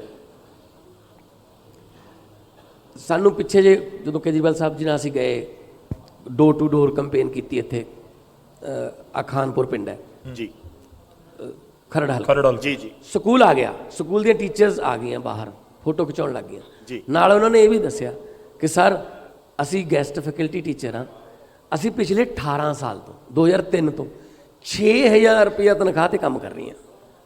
6000 ਰੁਪਈਆ ਜਨਾਬ, ਨਰੇਗਾ ਦੀ ਦਿਹਾੜੀ ਜ਼ਿਆਦਾ ਹੈ ਜੇ ਆਪਾਂ ਲਾਈਏ। ਇੱਕ ਪੜ੍ਹਿਆ ਲਿਖਿਆ ਟੀਚਰ ਐਮ.ਟੈਕ ਕੀਤੀ ਹੈ, MSc ਕੀਤੀ ਹੈ, ਟੈਟ ਪਾਸ ਹੈ, ਉਹ 6000 ਤੇ ਜਿਹੜਾ ਟੀਚਰ, ਜਿਹਨੂੰ ਮੈਂ ਵੀ ਟੀਚਰ ਦਾ ਬੇਟਾ, ਜਿਹਨੂੰ ਨੇਸ਼ਨ ਬਿਲਡਰ ਕਹਿੰਦੇ ਨੇ, ਕੌਮ ਦਾ ਨਿਰਮਾਤਾ, ਜੇ ਉਹ ਉਹਨੂੰ ਆਪਦੇ ਭਵਿੱਖ ਦੀ ਵੀ ਚਿੰਤਾ ਰਹੂਗੀ ਤਾਂ ਉਹ ਆਪਣੇ ਬੱਚਿਆਂ ਦਾ ਭਵਿੱਖ ਕੀ ਬਣਾਊਗਾ? ਦਿੱਲੀ ਦੇ ਵਿੱਚ CM ਸਾਹਿਬ ਨੇ ਗੈਸਟ ਫੈਕਲਟੀ ਟੀਚਰ ਦੀ ਤਨਖਾਹ 36000 ਕੀਤੀ ਹੋਈ ਹੈ। 36000 ਉੱਤੋਂ ਮਾਨ ਸਨਮਾਨ ਇਹ ਕਿ ਦਿੱਲੀ ਦੇ ਸਰਕਾਰੀ ਸਕੂਲਾਂ ਦੇ ਟੀਚਰਾਂ ਦਾ ਇੱਕ ਵਫਦ New Zealand, Singapore, Oxford university London, Hayward university Houston ਜੀ, ਅਮਰੀਕਾ, ਉੱਥੇ ਲਿਜਾ ਕੇ ਉਹਨਾਂ ਨੂੰ ਪੜ੍ਹਾਈ ਦੇ ਨਵੇਂ ਤਰੀਕੇ ਸਿਖਾਏ ਜਾਂਦੇ ਨੇ। ਆ ਕੇ ਇੱਥੇ ਉਹ ਆਪਦੇ ਕੋਲੀਗਸ ਨਾਲ ਗੱਲ ਕਰਦੇ ਆ ਤੇ ਨਾਲ ਕਹਿੰਦੇ ਯਾਰ ਅਸੀਂ ਅਮਰੀਕਾ ਦੇਖ ਲਿਆ। ਨਾਲ ਟੀਚਰ ਦਾ ਹੌਸਲਾ ਵੱਧ ਗਿਆ। ਔਰ ਦਿੱਲੀ ਦੇ ਵਿੱਚ ਟੀਚਰ ਪੜ੍ਹਾਈ ਤੋਂ ਬਿਨਾਂ ਹੋਰ ਕੋਈ ਕੰਮ ਨਹੀਂ ਕਰ ਸਕਦਾ, ਬਸ ਸਿਰਫ ਪੜ੍ਹਾਉਣਾ ਹੈ। ਇੱਥੇ ਪੜ੍ਹਾਉਣਾ ਹੀ ਨਹੀਂ, ਬਾਕੀ ਹੋਰ ਸਾਰੇ ਕੰਮ ਟੀਚਰਾਂ ਤੋਂ ਲੈਂਦੇ ਆ। ਸੋ ਅਸੀਂ ਇੱਕ ਕੁਆਲਿਟੀ ਦੀ ਐਜੂਕੇਸ਼ਨ ਜੋ ਦੇਣ ਲੱਗ ਗਏ ਨਾ, ਤੇ ਇੱਥੇ ਇੰਡਸਟਰੀ ਵਾਪਸ ਆ ਗਈ, ਤਾਂ ਇੰਡਸਟਰੀ ਨੂੰ ਤਾਂ ਚਾਹੀਦੇ ਹੋਣਗੇ ਨਾ ਸਪੈਸ਼ਲਿਸਟ, M.Tech, B.Tech ਇੰਜੀਨੀਅਰ। ਤਾਂ ਇਸ ਤਰ੍ਹਾਂ ਅਸੀਂ ਸਾਰਾ ਰੋਡ ਮੈਪ ਬਣਾਇਆ। ਸਿੱਧੂ ਕਹਿੰਦੇ ਉਹਨਾਂ ਦਾ ਇੱਥੇ ਹੌਸਲਾ ਵਧੂਗਾ। ਸਿੱਧੂ ਕਹਿੰਦੇ ਉੱਥੇ ਪ੍ਰੋਟੈਸਟ ਹੁੰਦੇ ਰਹਿੰਦੇ ਦਿੱਲੀ, ਇਨਫੈਕਟ ਉਹ ਪਹੁੰਚ ਵੀ ਗਏ ਸੀ ਇੱਕ ਦਿਨ। वो तो सिद्धू साहब कराते हैं प्रोटेस्ट। मतलब सिद्धू साहब आए, 100-150 लोगों को लेके आए और बोले कि वहाँ पे टीचर प्रोटेस्ट कर रहे हैं। टीचर, मैंने कहा यार दिल्ली में टीचर कैसे प्रोटेस्ट कर सकते हैं? तो फिर वो उसका जो वीडियो बनवाया और जो हमने देखे बैठ के, सारे कांग्रेसी थे जी, उसमें टीचर थे ही नहीं। 100 कांग्रेसियों को पकड़ के लाके बोले टीचर प्रोटेस्ट कर रहे हैं, टीचर प्रोटेस्ट कर रहे हैं। वो वर्डिंग साहब जाते हैं वहाँ पे, वो कुछ भी करते हैं ये लोग। मतलब दिल्ली के बारे में तो अगर कांग्रेस ना ही बात करे तो अच्छा है, क्योंकि एक मिनट बड़ा साहब, सिद्धू साहब और चन्नी साहब 2020 में कांग्रेस की स्टार कैंपेनर्स की लिस्ट में थे दिल्ली के लिए। ये गए क्यों नहीं वहां पे प्रचार करने? 2 बार हो गए, 2015 2020 नेशनल पार्टी नेशनल कैपिटल में दिल्ली 0। और जहां सोनिया गांधी का घर है, राहुल गांधी का घर है, वहां का एमएलए पता कौन है? अरविंद केजरीवाल। अच्छा अरविंद जी, ਆਪਾਂ ਹੁਣ ਆਖਰੀ ਮੋੜ 'ਚ ਹੈ ਇੰਟਰਵਿਊ ਦੇ। ਇੱਕ ਦੋ ਸਵਾਲ ਨੇ, ਫਟਾਫਟ ਮੈਂ ਤੁਹਾਡੇ ਤੋਂ ਜਾਨਣਾ ਚਾਹਣਾ। 1 ਮਹੀਨਾ ਕਰੀਬ ਰਹਿ ਗਿਆ ਇਲੈਕਸ਼ਨਸ ਦੇ ਵਿੱਚ। ਤੁਸੀਂ ਇਸ ਵੇਲੇ ਜਾਂ ਆਮ ਆਦਮੀ ਪਾਰਟੀ ਇਸ ਵੇਲੇ ਕੀ ਸੋਚ ਰਹੀ ਹੈ ਕਿ ਅਗਲੇ ਦਿਨਾਂ ਦੇ ਵਿੱਚ ਜਿਹੜੀ ਤੁਹਾਡੀ ਪਾਰਟੀ ਦੀ ਕੈਂਪੇਨ ਹੈ, ਤੁਸੀਂ ਅੱਜ ਕਿੱਥੇ ਖੜੇ ਹੋ, ਚੁਣੌਤੀਆਂ ਕੀ ਨੇ, ਅਗਲੇ ਦਿਨਾਂ 'ਚ ਕਿਵੇਂ ਲੈ ਕੇ ਜਾਣਾ ਹੈ, ਉਸ ਕੈਂਪੇਨ ਨੂੰ ਵਧਾਉਣਾ ਹੈ, सस्टेन करना है? कि मतलब थोड़ी की चुनौतियां की ने? 2-3 चीजें हैं। एक तो ये कि हमारा कैंपेन पूरा पॉजिटिव होगा। ठीक है। आज पंजाब के अंदर आप मोटे मोटे तौर पे देख लो जी, सुखबीर बादल क्या बोलते हैं? सुखबीर बादल क्या बोलते हैं जी? केजरीवाल ऐसा, भगवंत मान ऐसा, केजरीवाल ऐसा, भगवंत गालियां देते हैं जी। चन्नी साहब क्या कहते हैं? केजरीवाल ऐसा, केजरीवाल ये, केजरीवाल काला है, केजरीवाल फलाना है, ढिमकाला अंग्रेज है, ये गालियां देते हैं जी। हम क्या कहते हैं? हमें वोट दो, हम स्कूल बनवाएंगे, हमें वोट दो, हम अस्पताल बनवाएंगे, हमें वोट दो, हम बिजली ठीक। हमारा पूरा कैंपेन पॉजिटिव कैंपेन है और वो पॉजिटिव कैंपेन रहेगा। इसी चीज़ को घर घर तक पहुंचाएंगे। ठीक है। दूसरी बात, लोगों को ये समझाना है कि आखिरी मौके पे कहीं इधर उधर फिसल मत जाना जी। सबने मिलके इस बार एक ही बटन दबाना है, झाड़ू का बटन। पिछली बार फिसल गए थे कहीं। कोई चैलेंज लगता है सब तो बड़ा? और तीसरी बात ये है, जितने, ये बात मैं बार बार कहने भी वाला हूं कि जितने कांग्रेस के वोटर हैं जी और जितने अकाली दल के वोटर हैं, उनसे मैं खास तौर से कहना चाहता हूं जी कि जब हम स्कूल बनवाएंगे तो आपके बच्चों को भी वहाँ एडमिशन मिलेगा। अगर हम अस्पताल बनवाएंगे तो आपके परिवार का भी वहाँ इलाज होगा। अगर बिजली फ्री करेंगे तो कांग्रेसियों की और अकाली दल वालों की भी बिजली फ्री होगी। तो एक बार अपनी अपनी पार्टी को छोड़ दो सारे जने, और एक बार सारे जने मिलके पंजाब के लिए वोट दे दो। अगर 5 साल में काम ना करें, एक मौका दे दो हमें, 5 साल में काम ना करें, उठा के बाहर फेंक देना हम लोगों को। समय हमारे पास समाप्त है। एक भगवंत जी, एक आखिरी आपसे सवाल लेना चाहूंगा। सीएम बने तो पहला काम क्या हो? तो पहला नहीं, काम तो बहुत सारे करने पड़ेंगे जी। और ये नहीं है कि एक काम पे हम कंसल्ट होता ना कि जहन में कि सबसे पहले यही करना है। रोजगार, एजुकेशन, हेल्थ, करप्शन, माफिया राज, इनको पैरेलल लेके चलेंगे। और जैसा कि मुख्यमंत्री जी ने कहा, आपको 3-4 महीने में पंजाब जो है वो दोबारा रंगला होता हुआ नजर आने लगेगा। और जो आपकी टैगलाइन है ना न्यूज़ 18 की, साडी पहुंच तुहाडी ताकत, ये साडी भी है कि साडी पहुंच लोकां दी ताकत। शुक्रिया। तो शुक्रिया, बहुत बहुत धन्यवाद हमारे साथ जुड़ने के लिए, इस टाउन हॉल में बातचीत करने के लिए। तो कोशिश की है कि बहुत सारे सवालों के हम जवाब ले सकें और पंजाब के मुद्दे हैं, और कोशिश इसी तरह से जारी रहेगी कि लोगों के सवाल पहुंच सके बड़े सियासतदानों के पास। मुझे और मेरे सहयोगी विजयपाल बराड़ को इजाजत दीजिए। शुक्रिया आपका भी, बहुत बहुत धन्यवाद। तुसी जुड़े रहो न्यूज़ 18 पंजाब।